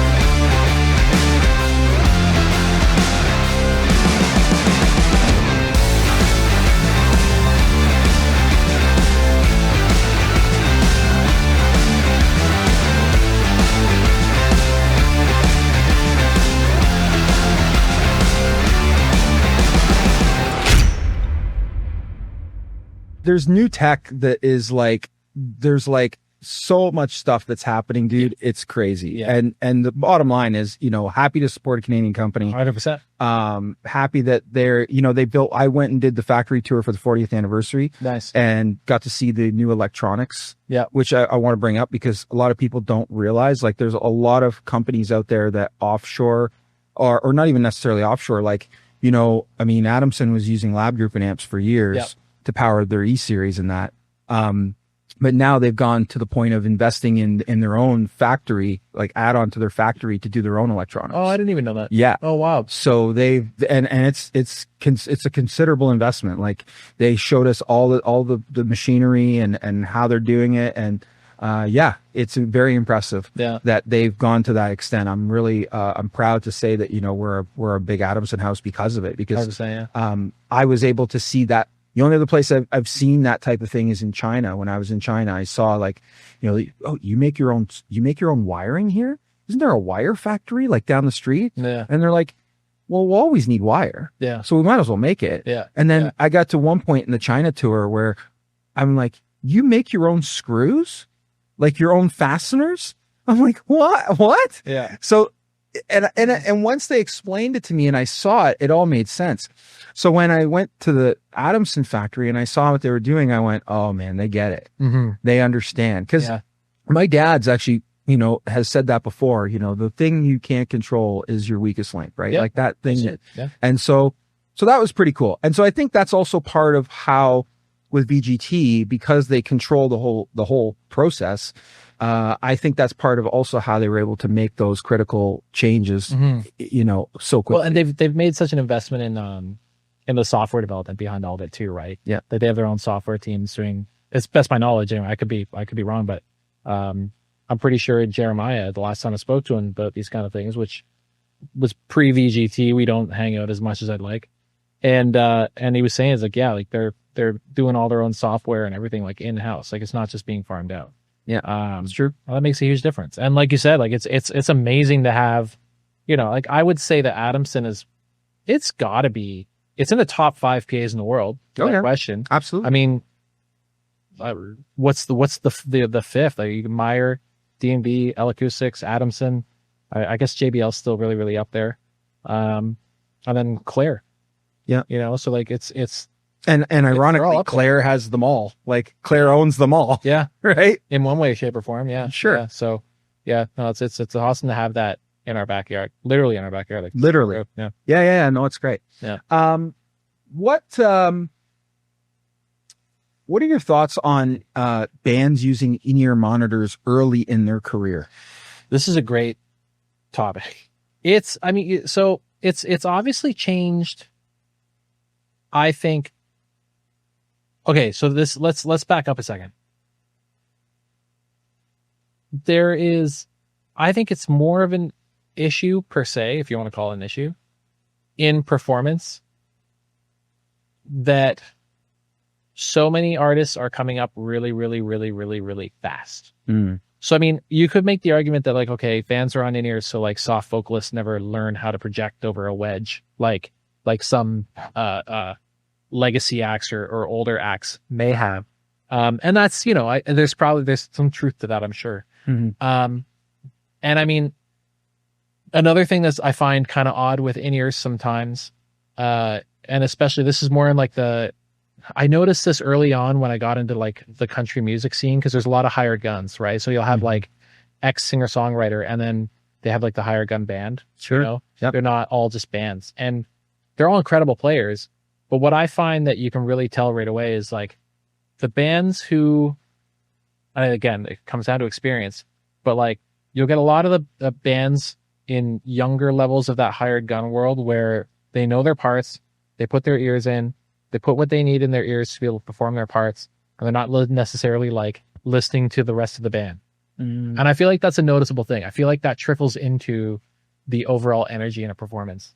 And by no means is this to say that those performances are bad. Like, no, they're still exceptional performances. No, they're actually technically very good. Exactly. Yeah. But it's like when you get a band that's firing on all cylinders and like they're listening to each other and they're playing with and against each other, like that, there's a different vibe to that. And I feel like maybe the average listener who goes to a show is not going to know what that is, but they're going to pick up on it. Like you go to a Springsteen concert and it's like, they could be playing the best songs that he's ever written and like your favorite song of all time. And they might not even be playing it that well, but there's going to be an energy to it that's going to exist because like that band is like, they're one cohesive thing.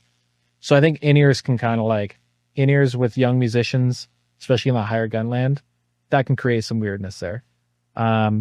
Is it good, bad, or indifferent? I mean, who's to say? Yeah.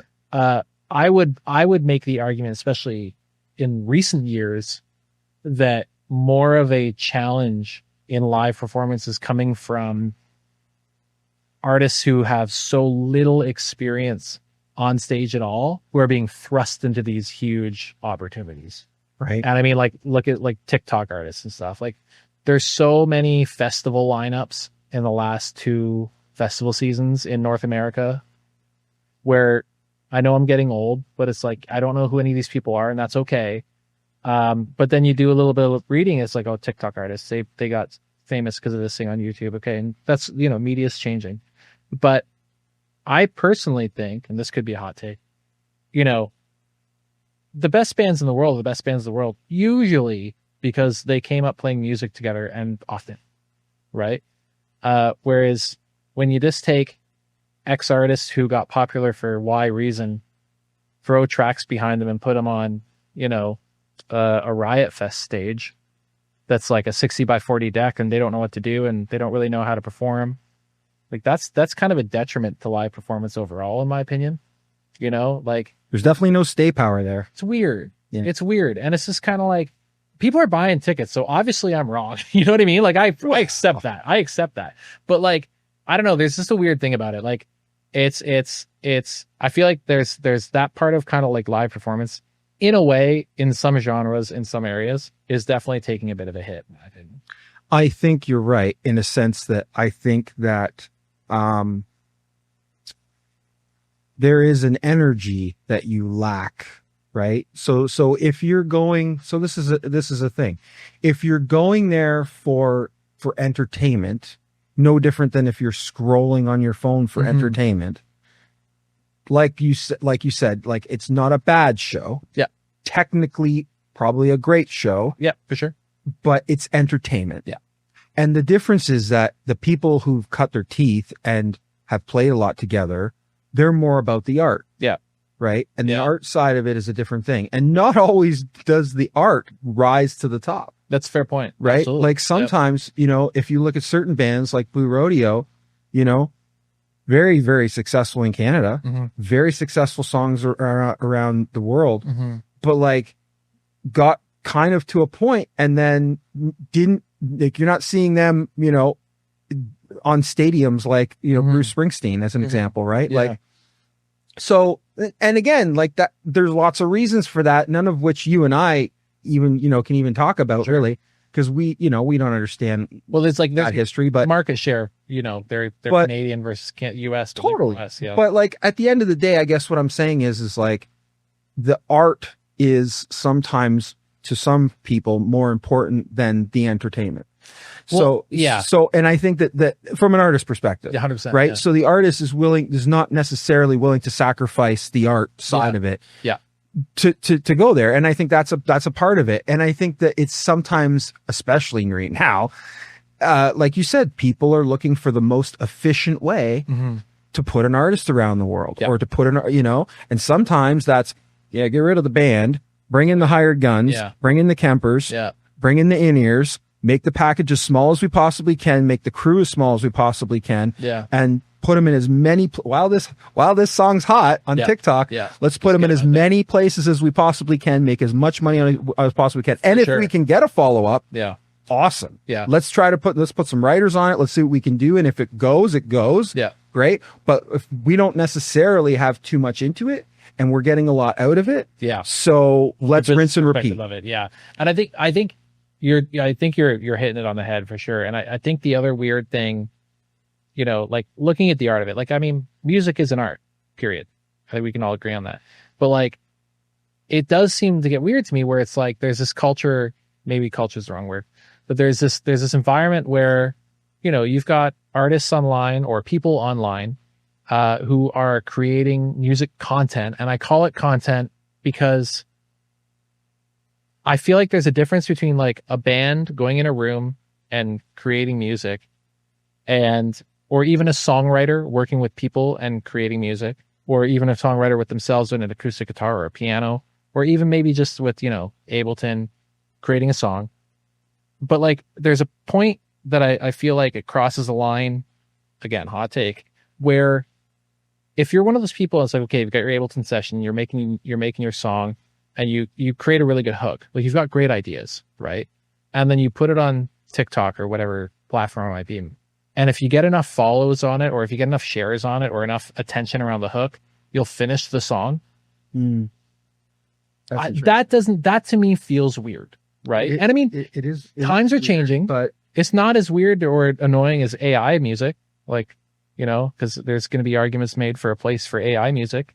I feel like we're going down a rabbit hole, but nevertheless, like, things are changing a lot. And I think that circling back to the performance aspect of it is like, when you get, speaking from a band point of view, a group of people in a room who are creating music, playing it together, and they have an opportunity to go perform it live for people, there's going to be a different energy created there in that moment than somebody who maybe might, and I could be wrong about this, who might have created a hook, put it on TikTok, got some likes, finished the song, blew up, fortunately, which is amazing. And they have the opportunity to play on these big stages. Like, I feel like there's going to be a different energy there. And speaking personally, I lean toward the energy of the latter, Yep. And I mean, you get a lot of huge pop artists right now who are popping off because of TikTok and stuff, and they're getting their moment and they're capitalizing on it. And they're going to the moon, which is amazing, and they deserve it, and they put the work in. But like, there's a weird transition right now, I think, with TikTok being what it is, of like record people just being like, you're good, your numbers are good, let's put you on stage. And then it's just kind of like, what this is lame. What I would, you're right. And what I would say to the artists out there is that if you get that TikTok or Instagram minute,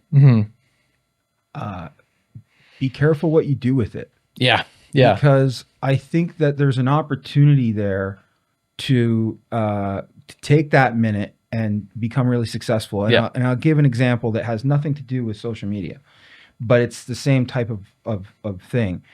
When back in the 90s, I worked with Usher when My Way came out, and on that tour. And he had just released My Way, and he had a follow-up single that had sort of just kind of dropped, and really he only had like, I think other than My Way, he had 2 other songs really that people kind of knew off that album. And so it was early days for him.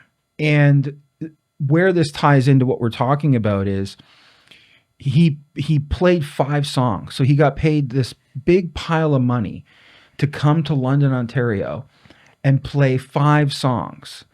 And 2 of the songs were My Way. He played My Way at the beginning of the set and at the end of the set. Yeah. Right? And the place was rammed. Yeah. Like I'm sure over capacity, and but point being, what did he do with it? Yeah. It wasn't a TikTok minute, but he did have a minute where everybody went, that's a hit. Let's put him on a run. Yeah. But what did he do with it? He took it to the moon. Yeah. Right? In many ways, not just musically, but dancing, the whole 9 yards. Like he's an example of a guy that was working on not only his vocal ability, his stage presence, his dancing, his music, songwriting ability, and at the same time, his network, his, having to do all the award shows. And, so it's not easy. I mean, we're not going to sit here and make it sound easy for sure. And it's sometimes it's who you know, and it's luck, and it's all kinds of things. But I would say that, I would say the only positive thing of this TikTok thing is you do have an opportunity to go viral. 100%. It's what you do after that. Yeah, that makes all the difference. Yeah. And could very well earn someone like you and me's respect by really following that up with Yeah. some real organic art. Well, yeah, and I think there's tons of bands who have had, or artists in general, whether they're bands or not, who have had their TikTok moments, and I mean, the TikTok moment for Mother Mother is a great example. Like it breathed new life into their careers at the time. Like they had been doing the Canadian tour cycle, and dipping into the U.S. and trying to get farther in the U.S. and like they were playing the big rooms in Canada on every tour, and like it was just kind of like record tour, rinse, repeat. And a lot of bands in this country are in that cycle. A lot of artists in this country are in that cycle. So when they got the TikTok push over COVID, it opened up doors across the world for them, and they toured the world, and they continue to do so, and they've grown into bigger rooms, and they've developed markets in new territory, and it's exceptional for them. I mean, it's amazing for them.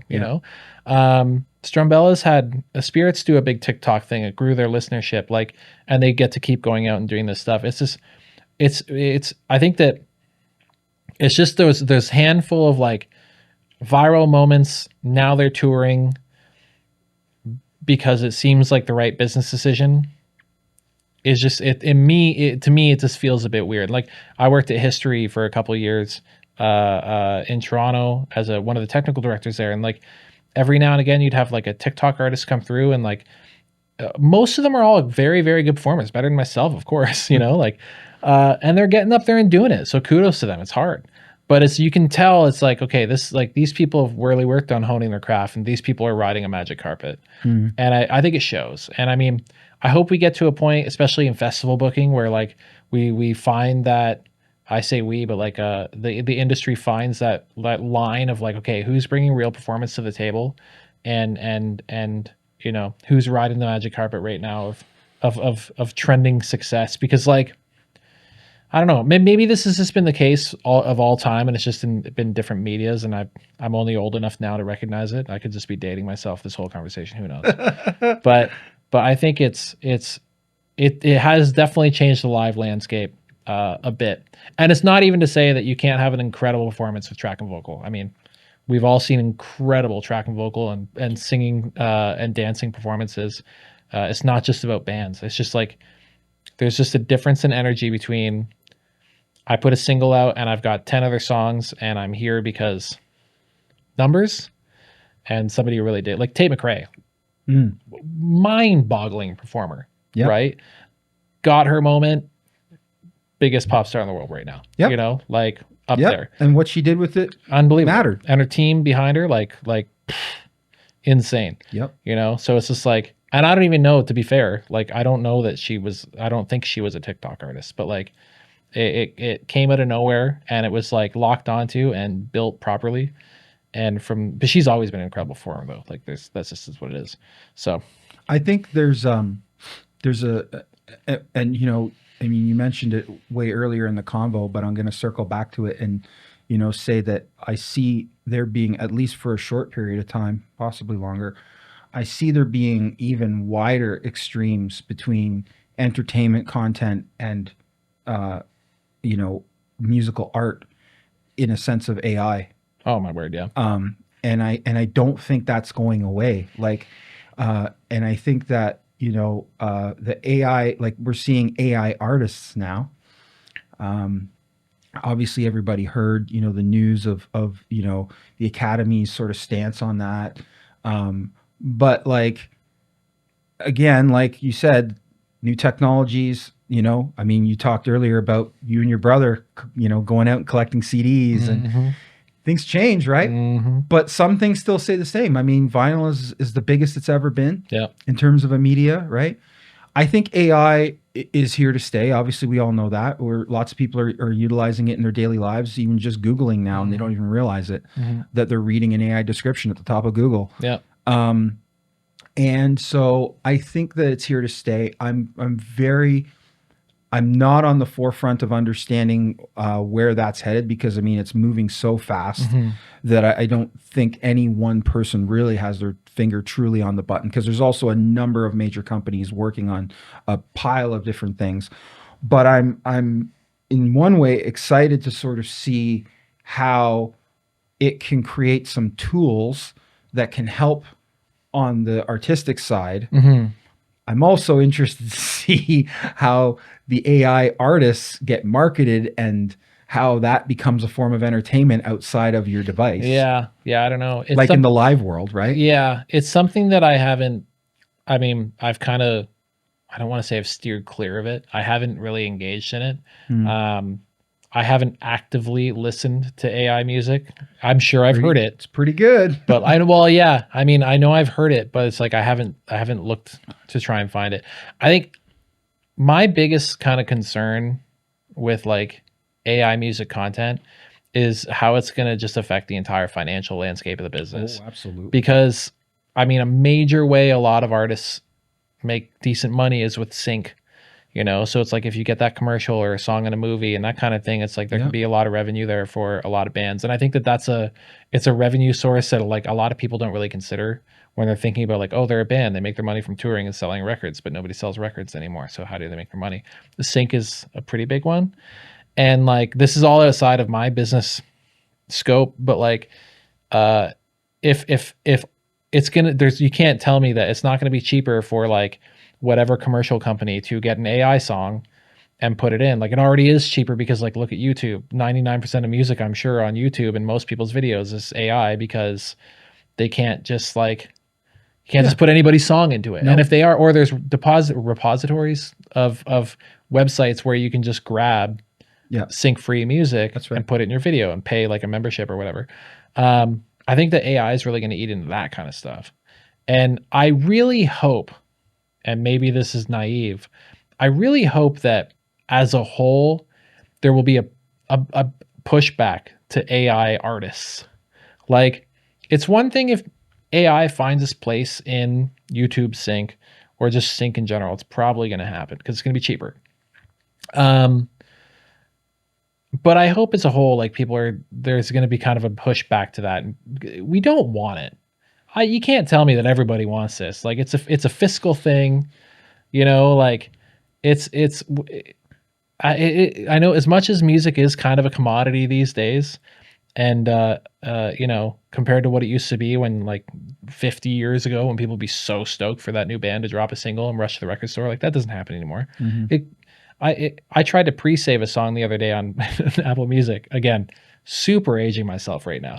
And I was like, I don't even know how to sign in to do this. Like, I'm trying to help the artists out because I know pre-saves really make a difference. And it's just kind of like, that rush for new things is so different now. I mean, shoot, like Bruno Mars just dropped a single and an entire tour announcement within like 48 hours. I apparently am on Bruno Mars's mailing list. So I got the email.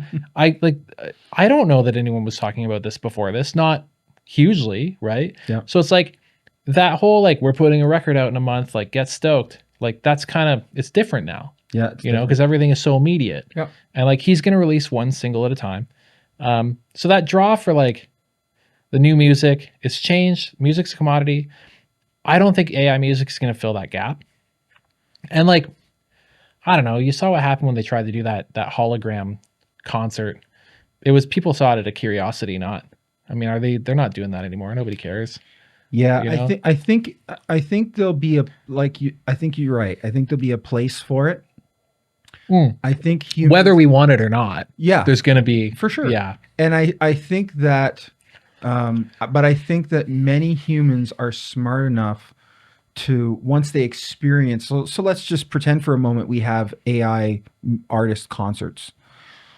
I think if you experience that and then you experience a human concert, you're going to feel the difference. Mm-hmm. You may not consciously recognize why you feel differently, but you're going to be like, wow, that was cool. Like, case in point, my brother just went to the Sphere to see Zach Brown. Yeah, I would have loved to see that one. We're a big Zach Brown fan, yeah. Right? All of us in the family.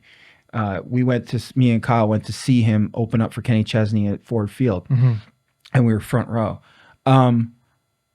I texted him last night. I said, hey, man, how was it? And I've been to the Sphere, so I know the experience. Yeah. Now, I went to see the Eagles, but anyway. And he said, honestly, I wasn't a fan. Yeah. And I said, well, like I was, what? Yeah. Big Zach Brown fan. Yeah. So I'm like, what's up? And he's like, you could just tell the energy in the room was off. It's weird. I saw Kenny Chesney at the Sphere, and it was we were in town for a day off, and it was Chris Kaplinski on the Lights tour, and I was like, dude, we have to go. Like we have to. Like even if the movie, even if it wasn't a concert and it was just the movie playing, I was gonna go. I had to go to the venue. You know what I mean? And so we went and saw the Kenny show, which double whammy on that one. It's Robert Scoville mixing front of house, right? Absolutely. And shout out to Robert. Oh my gosh, great guy, dude. That's a guy I'd like to chat with. Holy. But so we went, we bought tickets. We kind of like, we were trying to be frugal as we could be for going to the Sphere. So, but we could have got a seat like lower, way off on the side, or we could have got the seat. We were at the very front row of the 400, so like the top deck. Yep. And I was like, well, let's go for that one because it's more in the middle, so we'll be like more in the immersive space of the video. And like the sound's supposed to be amazing everywhere, so it shouldn't matter, right? And it sounded atrocious. And I messaged Robert on Instagram. I'm sure he never saw them, and I was just like, hey man, like we're super excited for this, blah blah blah. Like if we have a chance to like chat, just trying to be that guy. Why not? Shoot your shot, right? Never replied. Went to the show and I was like, hey Robert, I know it didn't sound bad everywhere because we snuck down to the 100s like on our way out. That's where I was. Right. And it was like, okay, it sounds normal down here. But like I swear to God, where we sat, like, and you can tell, like I have a video from the 100s and a video from where our seats were on our phones. And like I showed them to friends who are not sound people at all. And they're like, oh, this sounds bad and that one sounds good. It was such a stark contrast. So I actually messaged Robert after that. I was like, hey, like these were our seats. Send your SE up there because something was weird. It sounded bad, really bad. They sound like the whole show was bandpassed and distorted. Yeah. It was super weird. And it was really kind of disappointing. Well, there is a lot of shaping, right? Like oh my gosh. That technology is crazy. It's insane. And like I'm not here to dump on them. I think, again, this is kind of like the VGT thing where it's super early days for this tech, right? Yeah. They just announced they're building a second one just outside of Washington, D.C. Yeah, I saw that. I think the reason I bring that up is I think that is proof that, because I've experienced the Sphere, I had to force myself to watch the band. Right. Instead of the screen. Right. Right. So I think that if I had to make sense of all of what we're talking about, it's an incredible thing. It's an incredible experience. The visuals are unreal. You're going to have an amazing time. Do not expect it to be like a normal, energy concert, especially with rock. Yeah. It is going to be more like a concert meets like you use super movie experience. Yeah, like I totally agree. Almost like a mass cinema experience with the band happens to be playing the music. Yeah. Because the band, especially if you're up high, the band is very small. Oh yeah, it's a huge room. Huge. It's massive. Yeah. So it's an experience. Yeah. Right. I would say that it's an experience, and it's a cool experience. Absolutely. Like I want to go back. But I think that me too. Yeah. But it's different. So I think that that's what we're going to experience with AI. I think if people experience AI like we experienced the Sphere, they'll understand that, oh, this is what this is. Kind of like the hologram thing. This is what this is. That's cool. But this is really cool. Like this, the feeling I get when I go watch, whoever it is, Zach Brown, just him without his band, with his guitar, and I could be anywhere in the room, but I can feel what he's putting out. Yeah. That's a different thing. Well, and it kind of lends itself to the point of like, what is the end product or end thing that as a consumer you're looking for going to a show? Like if you're going to a big festival, one could argue that you're just looking for like mass consumption and big vibe, right? Like if you're going to a Lollapalooza, or if you're going to a Boots and Hearts or something like that, like you're looking to be with a ton of people in one space, having the same or similar experience, right? And there's an energy to that. Yeah. And I mean, if you buy a ticket to a headline concert, that's a different energy than a festival, even though you might see the same artist in the same place. you know. So I think that with the Sphere, and I think the thing that like having listened to people talk about their experiences going there for like, I mean, you went and saw the Eagles. I know people who went to U2.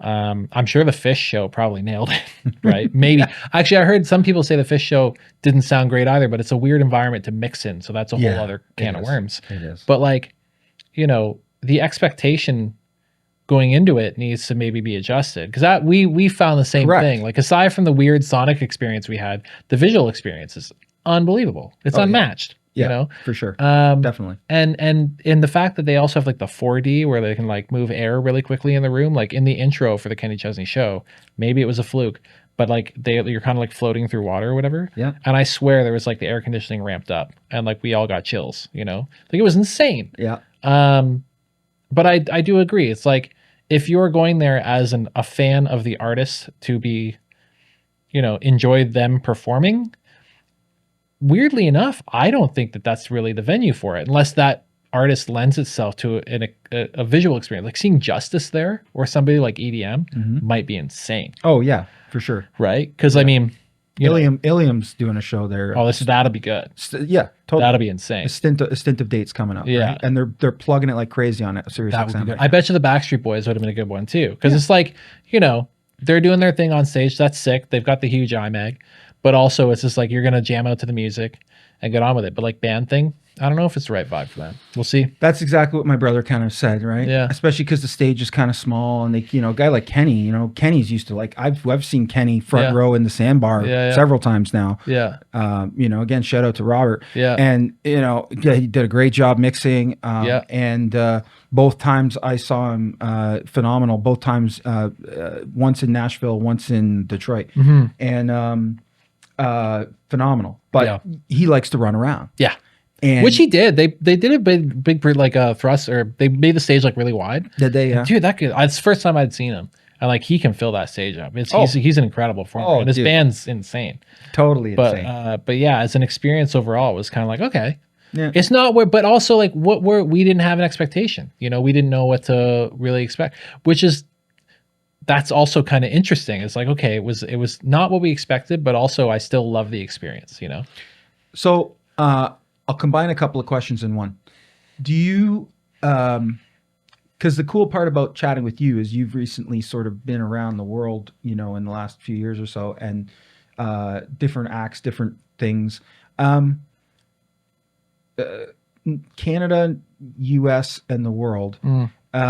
Where are we at in terms of people being able to sell shows?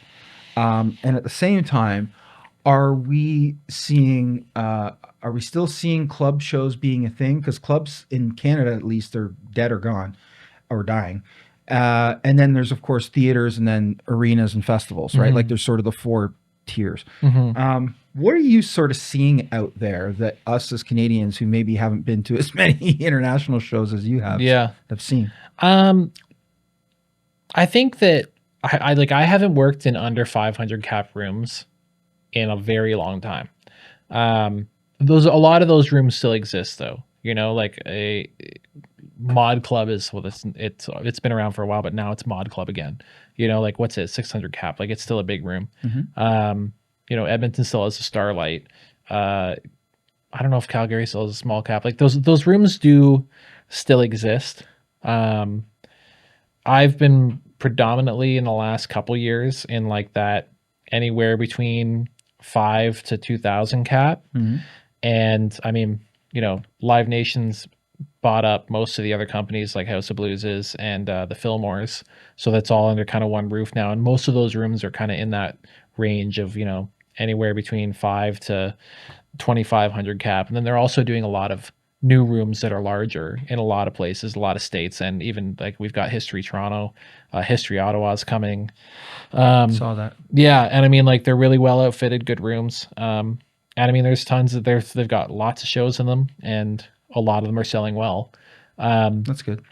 I don't think it's a necessarily like, I mean, the state of that size of touring, it's different now, I think probably just because there are definitely fewer smaller rooms. So like cutting your teeth is harder, but also like we've discussed is like the way you cut your teeth is changing, you know? So like the idea of getting picked out of a hat and put on a tour in 500 cap rooms seems more likely now than it is the idea of like starting out playing a bar and then moving into a 100 cap or 200 cap, 300 cap, whatever room.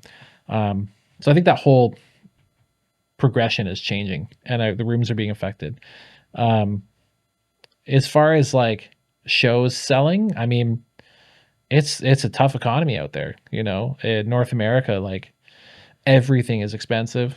Tickets are expensive. Like, I talk to a lot of tour managers and agents and promoters, and you know, it's when there's a ton of bands playing the same kind of rooms, especially in Canada. Like we just did an East Coast leg, and our shows sold pretty well. But talking to the promoters out there, and it's kind of like, you know, Prince Edward Island, like Charlottetown, small community, they can't afford to have 15 shows with a $50 ticket and expect them all to sell out. I mean, it's people who like music or like concerts, like usually a wide variety of genres. Yes. You know, so like the idea of forking out $300-400 a month on concert tickets, it's not really sustainable for a lot of people. Yeah.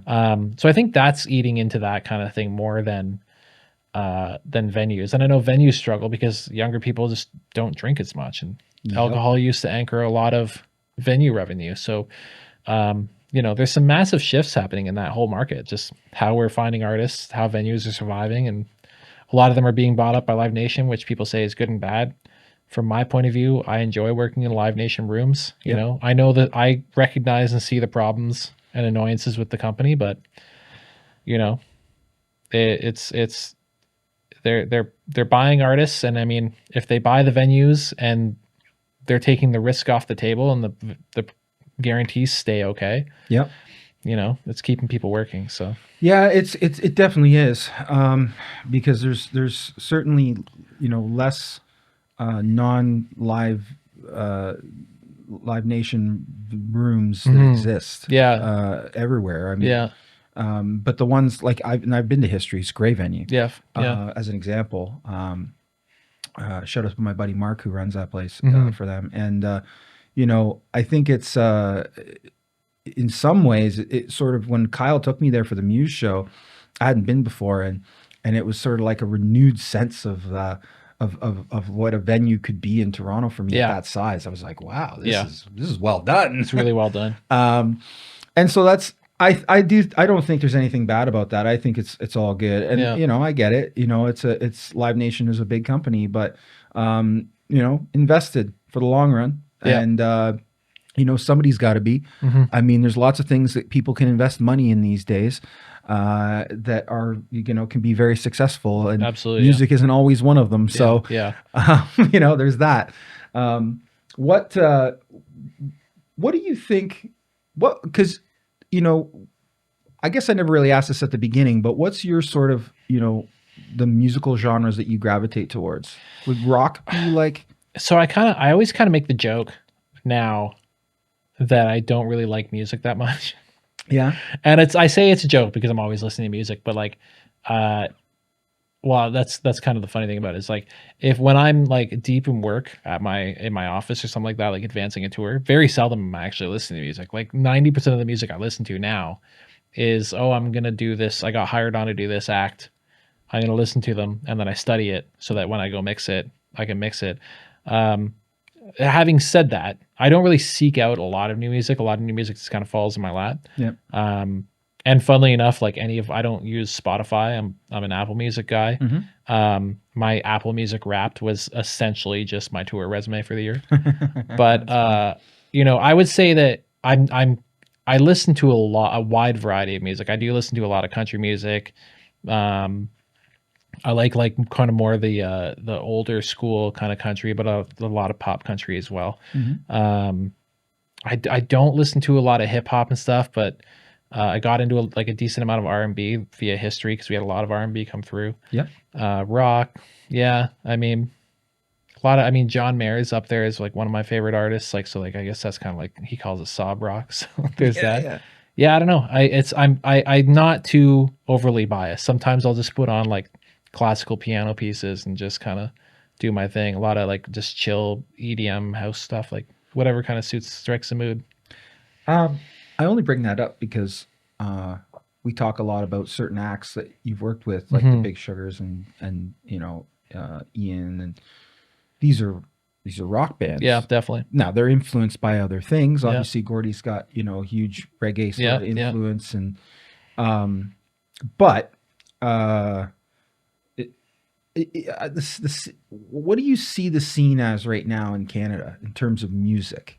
Oh, it's Like wide, man. like Yeah, getting out of talking on the tech side or the touring side for a second, just yeah. talking about straight music and music artists and genres. What are you sort of seeing in terms of music that's out there right now Sure. that's Yeah, I mean, popular? Canada has everything, which is really, really cool. Because I mean, with when you're in like the GTA, for instance, like I said, working at history, like we had so much R&B and hip hop and all sorts of different music from different demographics. Like we would have like um K-pop stuff come through, and like we Mm, would have metal come through, and we would have, you know, uh artists from Africa, and like you would just see all the different demographics come through that room. We would have Indian pop acts and stuff, like anything. yeah, yeah, And it's whether it be from Canada or just touring in general, the fact that that market exists to sell at a venue of that size, because not a lot of shows of history don't sell out. it's true. Um, so, to have those different demographics come through and have shows and the market of that scale says a lot about, the diversity of that city and just our country in general. Um, and I mean, of course, like you head out to the prairies, country's huge, Canadiana music, Yeah, anything like that. West Coast, I mean, you got your Chili DM 101, like they're all about that out there. Or you get either coast, you have the different music of the coast. Like East Coast music's huge, yeah, you know. it's true. Great Big Sea and all those different acts that came from out there and have their sound, Shout out to and their Alan. fingerprint. Yeah, exactly. Great Like guy. everything Alan does and all the artists he's brought up with him too. Like, Yeah, so like I think we're kind of blessed to have a massive demographic. And I mean, even with the Aboriginal music, like Ace and Abby is doing exceptional things. And like there's other artists of that genre. We have some really, really, really cool and deeply diverse music in this country. Yeah. And it's, yeah, you absolutely. know, they're selling tickets, man. I mean, a buddy of mine just played drums on the Ace and Abby tour, Miles, who does drums for Strumbellas, and like they had a very successful tour across the country. And like it's amazing. Yeah, We that love to is. see it. That's awesome, dude. And I think that my dad always had a saying like the strong will survive. Yeah. I think the people who are really committed, will find a way to get Hmm. to their people, right? Hmm. Like we'll find a way to sell shows. I had a conversation with Jordan from Texas King Hmm. where he told me about, I'm like, how do you sell tickets to some of your how did you sell tickets to some of your shows? He's like I tell people to call me and Yeah. I'd meet them in a parking lot Yeah. and sell them 2 tickets. Yeah. And like he told me this whole story on this pod about that, and I was like, wow, that's so wild, Yeah. but makes so much sense Yeah. Yeah. at the time, when he was sort of doing it and building it. And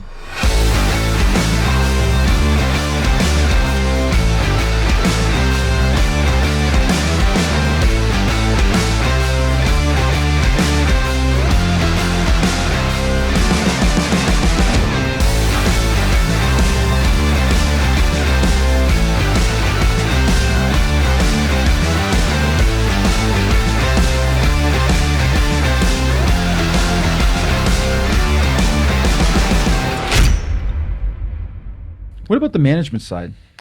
I mean, I think having a manager is hugely important.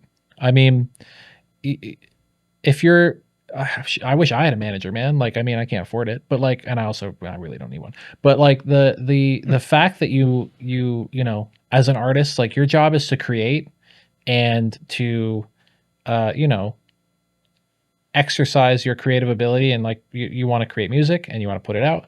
So like having somebody take that business slog off your table is huge. I mean, Yeah. so when you get to a point where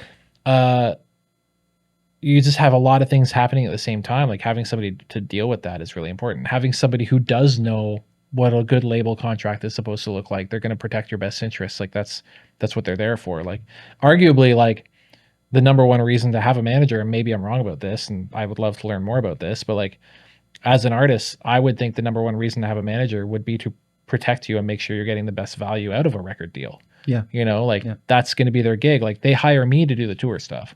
You know, like right. I deal directly with every manager of every artist I work with, and like we're a team of people working for the artist, you know? So like in my opinion, although the manager is the, you know, they're the top of the food chain as far as the organization goes, like the tour manager is like an arm of that, not a subordinate to that, in my opinion. And it's like, and most of the relationships I have with most of the managers I work with is like that, where it's like, you're managing this section of the business, we'll manage this section of the business, and we all work with the business manager and we all do our thing. I work with the agents one-on-one, you know, like they're obviously looking big picture scope, but when it comes to executing those contracts and making those shows happen, you know, the managers lean on me to be like, can we do this show? Yes, no. Should we do this show? Yes, no. Like if it creatively makes sense or it makes sense for the business, the manager is going to be the person calling the shots on that. So my part is this road execution. And like, you know, I'll send feedback up the chain and just kind of be like, look, we need on the next tour, the band wants to execute this vision. It's going to cost this much. So like we need to make sure the contracts represent that, you know? So yeah, I think a manager is hugely important because especially as you grow and like there's scale, like you want somebody in your corner negotiating for you, right? And a team of people that are looking out for your best interests. Like for me and the artists I work with, like the manager and I, we are always trying to look out for the bottom line of whatever it is we're doing. If we're doing a tour, how can we maximize the bottom line and make sure we're also putting out and executing the artist's vision to the best ability? Yeah, that's interesting. I mean, is there the obvious answer is yes, there's such thing as a bad manager or a good manager or whatever. What makes a great manager? From my point of view, yes, from your point of view. From my point of view as a tour manager, the best managers I've worked with will outline, like, so say for instance, I'm jumping in with a team and, you know, they're like, here's your stack of contracts. The tour is booked, you know, rates are negotiated. I'm in the driver's seat now for the tour part of things. They'll essentially just like set the boundaries or expectations and just let you work within them. Right. You know, it's nobody likes anybody who's coming in and making changes, or coming in and making suggestions last minute. Like, you know, you're in the middle of tour rehearsals and a manager shows up and says, oh, why can't we, you know, do this extra thing? It's like, well, because the budget we've all agreed on and worked off for the last 6 months represents what we're doing right now. And I mean, it's not to say that those things can't and don't happen. And it's not to say that that makes a bad manager at it, but it's just like good communication and like foresight and allowing you to work within the boundaries set is really important. Communication, openness, you know, no ego, somebody who's collaborative is always really, really helpful. Cool. You know, like the relationship I have with the Strumblella's manager is like, it's really good. Like I can call him up and be like, hey, like we have this issue, or like I've got this trouble. Can I put this on you, or can you call the agent or whatever? Like it's very open and collaborative. When things come up about tours or budgets or anything like that, he'll call me and be like, hey, I just noticed this budget line here. Like, what's this for? Or like, can we reduce this? Can we increase this? You know, everything's just open book. And like, if there's a challenge, it's brought up and it's discussed like adults, and then there's a solution found and we just move on. So I think just like any kind of business relationship, just collaboration, openness, transparency, ego at the door, you know, I think that kind of makes the best working. And I think the band, a band would agree with that too. Like I've had conversations with artists I've worked with where I've been like, look, like we're in this financial position because of these decisions that were made. And sometimes they're good or bad. Yep. You know, and it's like, this is going to cost this much more because of XYZ. There's nothing we can do about it now. And I've had managers call me and be like, you shouldn't have had that conversation. And it's like, well, their name is on my paycheck. And if they're asking me why something is the way it is, yeah, you can't lie to them. I can't lie to them, you know? And it's like, being in a relationship with an artist and a manager where you can have those open conversations and be kind of like, yeah, sorry, I kind of buried you in snow there a bit, or I kind of threw you under the bus a bit, but it's like, That can go both what am I ways. supposed to say? Like, That can go both ways depending on the situation too, yeah, right? yeah, for sure. 100%. 100%. And so there's definitely been times where it's kind of like, I've said to bands before, it's like, I know the answer to that, but I'm going to defer to management before I respond. Fair enough. Yeah. Yeah. And it's like, I've learned that the hard way, and it's went both ways. Like, I had an entire tour budget conversation with an artist once because they're like, we were on the road and they're like, hey, have you made a budget for this next tour? And I'm like, oh yeah, can we see it? Sure, here you go. But it wasn't like table with management yet. And it's like, there wasn't much that was going to change. Like the tour we're already doing it as lean and as efficient as we could. Yep. And it's like, get the call from management. Like, I wish you wouldn't have showed them that tour budget. It's like, well, fair enough. I appreciate that. But like, I don't know how else I should have handled that. It's like, you know what, guys, like you pay me to make the budget, so I'll show you the budget. Yep. Yeah. I get it. What you mentioned when we were looking at the class photo that the Strumbellas have a sort of a social media person of sorts. Yeah. Yeah. That's interesting. Because, obviously not being on the road with like a sort of a more poppier type of band that needs to connect with fans on every platform known to man. How is that working out there? Like, because in my mind, obviously not having this knowledge, you would think that, yeah, someone is out there producing content, connecting with, but then so part of me is like, Deadmau5, showing people his cat on a live stream all the way down to having content that's fully managed, right? And somewhere in between. But like, how does that work in terms of, the Canadian bands and the bands that you've worked with? Is that a thing? Like, do most bands have like a content person that travels with them now? So it's interesting, actually. Like, I would say yes to that general statement.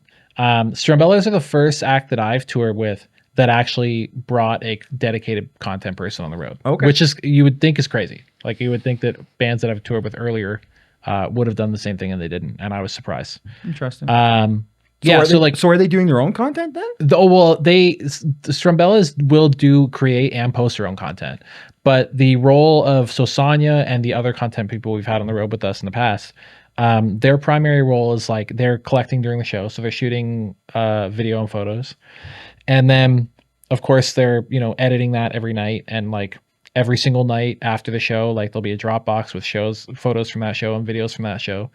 And, the band can turn around and say like, hey, we've got this idea for TikTok. So like, can you try and grab these angles? Or like in the moment in the show where Daryl does this with his bass, can you make sure tonight that you get it from like side stage? And like, so like she's there to capture that stuff. Right. And then also, she also runs our VIP. So she's doing two jobs. Sure. Yeah. And then the other thing is like, during the day when the crew's loading in and setting up and the band's, getting ready for a sound check or whatever, they might have content ideas like, oh, there's this TikTok trend that we feel like we need to get onto. So like, Sonia, can you come shoot this? Or like, so it's very collaborative in the sense that, they can all, like, Sonia had a bunch of ideas for content, the band, even like myself and the crew, like we had ideas that, like, we just be sitting on the bus riffing on it, be like, this would be hilarious, right? It's like, well, let's find out. Let's see if it goes or not, and so to have somebody, because it is time consuming to collect the video and the photography and then edit it and then post it to 20 things. Like, I think that, I don't know that she posted, but she would like package the content and be like, here's the video you asked for. I wonder if that can get posted immediately, if the band has the ability to do that, or if that has to be run by management. I think it's right up to the band. I mean, it's they're posting their time, right? I mean, there's definitely stuff, like, especially when it comes to like ad read stuff, where it's like, oh, like we are contractually obliged to post liners, and the band will quarterback making sure that gets done. But there's no real clearance needed. I mean, it's all their own stuff, social media, right? So, it's pretty, and now, and I didn't even know this was a thing. Apparently on Instagram, you can like trial post. So like, if you have like an Instagram, like business account or whatever, you can put stuff up and it'll like only show it to like I don't even know. I don't even, this might not be true, but like my understanding of it is like you can put it up, it'll trial it and only show it to like part of the people within your network and just give you metrics back to decide whether you actually want to post it. Oh, wow. Like it's a whole thing, you know, and I'm so far out of like, there's people who like make careers out of like when to post and stuff. Like it's a thing. It's a thing. Yeah. Yeah, it's interesting. I think that I've always said that, you know, bands building a team of people behind them, or, you know, artists, acts, whatever, building a team of people behind them is like part of the key to success. And I think it's different for everybody on how you build that team. Sometimes that team is people that you grew up with or you knew, or, you know, but sometimes it's not. Sometimes, you know, management or label will come in and go, I don't know about this person, and sort of, you know, try to push them out. I've seen that too. But I think, like you said, I think it's important to have a good team that gets along, that can do that, can get on the bus and sort of riff and go, yeah, what if we do this? And, because that's where, you know, when I look at your photos, you can see the connection that you guys have and how cool everybody is. And, and how everybody's there to have fun. And that's, I think, a lot of what people buy into. Yeah. I mean, there's no question that in today's entertainment economy, like authenticity is number one, you know? And I think that you see that in film, TV, music, podcasts, everything, you know, like, there's you can make the argument, like, I mean, this is a great analogy that I kind of read and I'm going to butcher it, but like the other day where like, I think it was George Clooney or somebody was saying like the old idea of movie stars is dead because like the idea that you have the movie star who comes in and like plays the character is so foreign to younger people now. And that there's so many actors who play themselves, even though they're playing characters. Like The Rock is kind of always The Rock doing a character, except I haven't seen his new movie, which I really want to see. But like, or like, you know, Kevin Hart is always Kevin Hart, but playing somebody, like, but they're authentic. You know, like you know, like the Noah Khan, authentic dude, resonates with his audience. You know, like Tate McRae, authentic, resonates with their audience. You know, there's the barrier between fame and authentic person, and the connection that you can make with people is that wall's so thin now compared to what it used to be, and social media is a major part of that. Sure. That I think that goes a long way. And I mean, you know, we're fortunate at the scale of artists that I'm working with. It's just usually like bus and trailer or bus and truck touring, you know, smaller rooms. Like I know all of my every band member's birthdays, and I know most of their kids' names, and you know, like we chat. Like I've got group chats with band members, and where all we talk about is like, you know, projects we're doing at home, and like we talk about our trips to Home Depot. You know, like these are not just coworkers or colleagues or employers. Like they're genuine friends. And I mean, there's still like has to be a buffer there. Like it's still a professional relationship. Yeah. But you know, when you're working for, if you're doing front of house, like for, you know, Lady Gaga or any other big A-list actor, it doesn't, in the US, it doesn't even need to be that high up the food chain as far as scale goes. And like this artist might not know your name. And if they do, you never hang out with them, you know? And like, so in a way, like we're really lucky because we get to go out and have these like really close knit relationships. And that's cool. And it's really great. And it's funny because like I joke about this a lot. Like I still would love to grab the next tour and go mix arenas and do huge shows. Like I still have that aspiration, and whether it happens or not, we'll see. But at the end of the day, it's kind of funny because like in this business, you kind of hit like a pay rate cap, and like, yeah, you can go make a lot more to be one of the biggest mixers in the world, you know? Yep. Or you can make a bit more to do way bigger shows and have way more responsibility, you know? And it's just kind of like, as much as I still want to go take on those challenges professionally, you can do really, really well just doing the bus and trailer, hanging with your artists. Like the job's still really important. The bar's high. Yeah. But, you know, the next step up, the bigger room doesn't always mean, it's definitely not easier. You know, the pressure is higher, and you get to a certain point where like the if you're in it for making money, which I mean, it's part of why we all do it. Totally. The amount of pressure to pay ratio kind of slims down at a certain point. So choosing your lane and knowing where you want to go is really key. Speaking of where we want to go, what do you see the future of this whole bunch of chaos we call the music business? Where do you see it going? It's just going to keep going. Things are going to change. People are going to figure it out. I mean, I don't know. Music has changed so much in even just my short lifetime. You know, like when I first started to be a lot more aware of what was going on in music, it was, you know, mostly bands, and electronic music was just kind of starting out and, like, you know, was underground and hip, and now everything's electronic, and now a lot of metal bands don't even have bass players because they just put them in the tracks, you know, and so things are changing. But I mean, I think people are always going to keep making music. People are going to keep listening to it, whether it's seen as much of a commodity as it is today, or, you know, there's still going to be art projects and commercial projects. And I just think the way people go about it and the way people get found is going to change. And, you know, I'm hopeful for, I don't want to call it a resurgence, but I genuinely think that younger people appreciate authenticity so much and appreciate real things more than, like, even my generation. It is okay to accept, like, an AI thing. I think that there's a lot of room still for bands to really come back and players to really come back. I mean, country music's on the up, and most country bands are still bands. Mm-hmm. So, and they're very authentic. Very authentic. Yeah. So, I mean, it's coming up, and I don't know. We'll see. Yeah. There's a lot of room to grow and a lot of places to go. Cool, man. Yeah. Well, thanks so much for coming on the show, dude. Thanks for having me. Appreciate you, man. It's been a lot of fun. Yeah. Absolutely.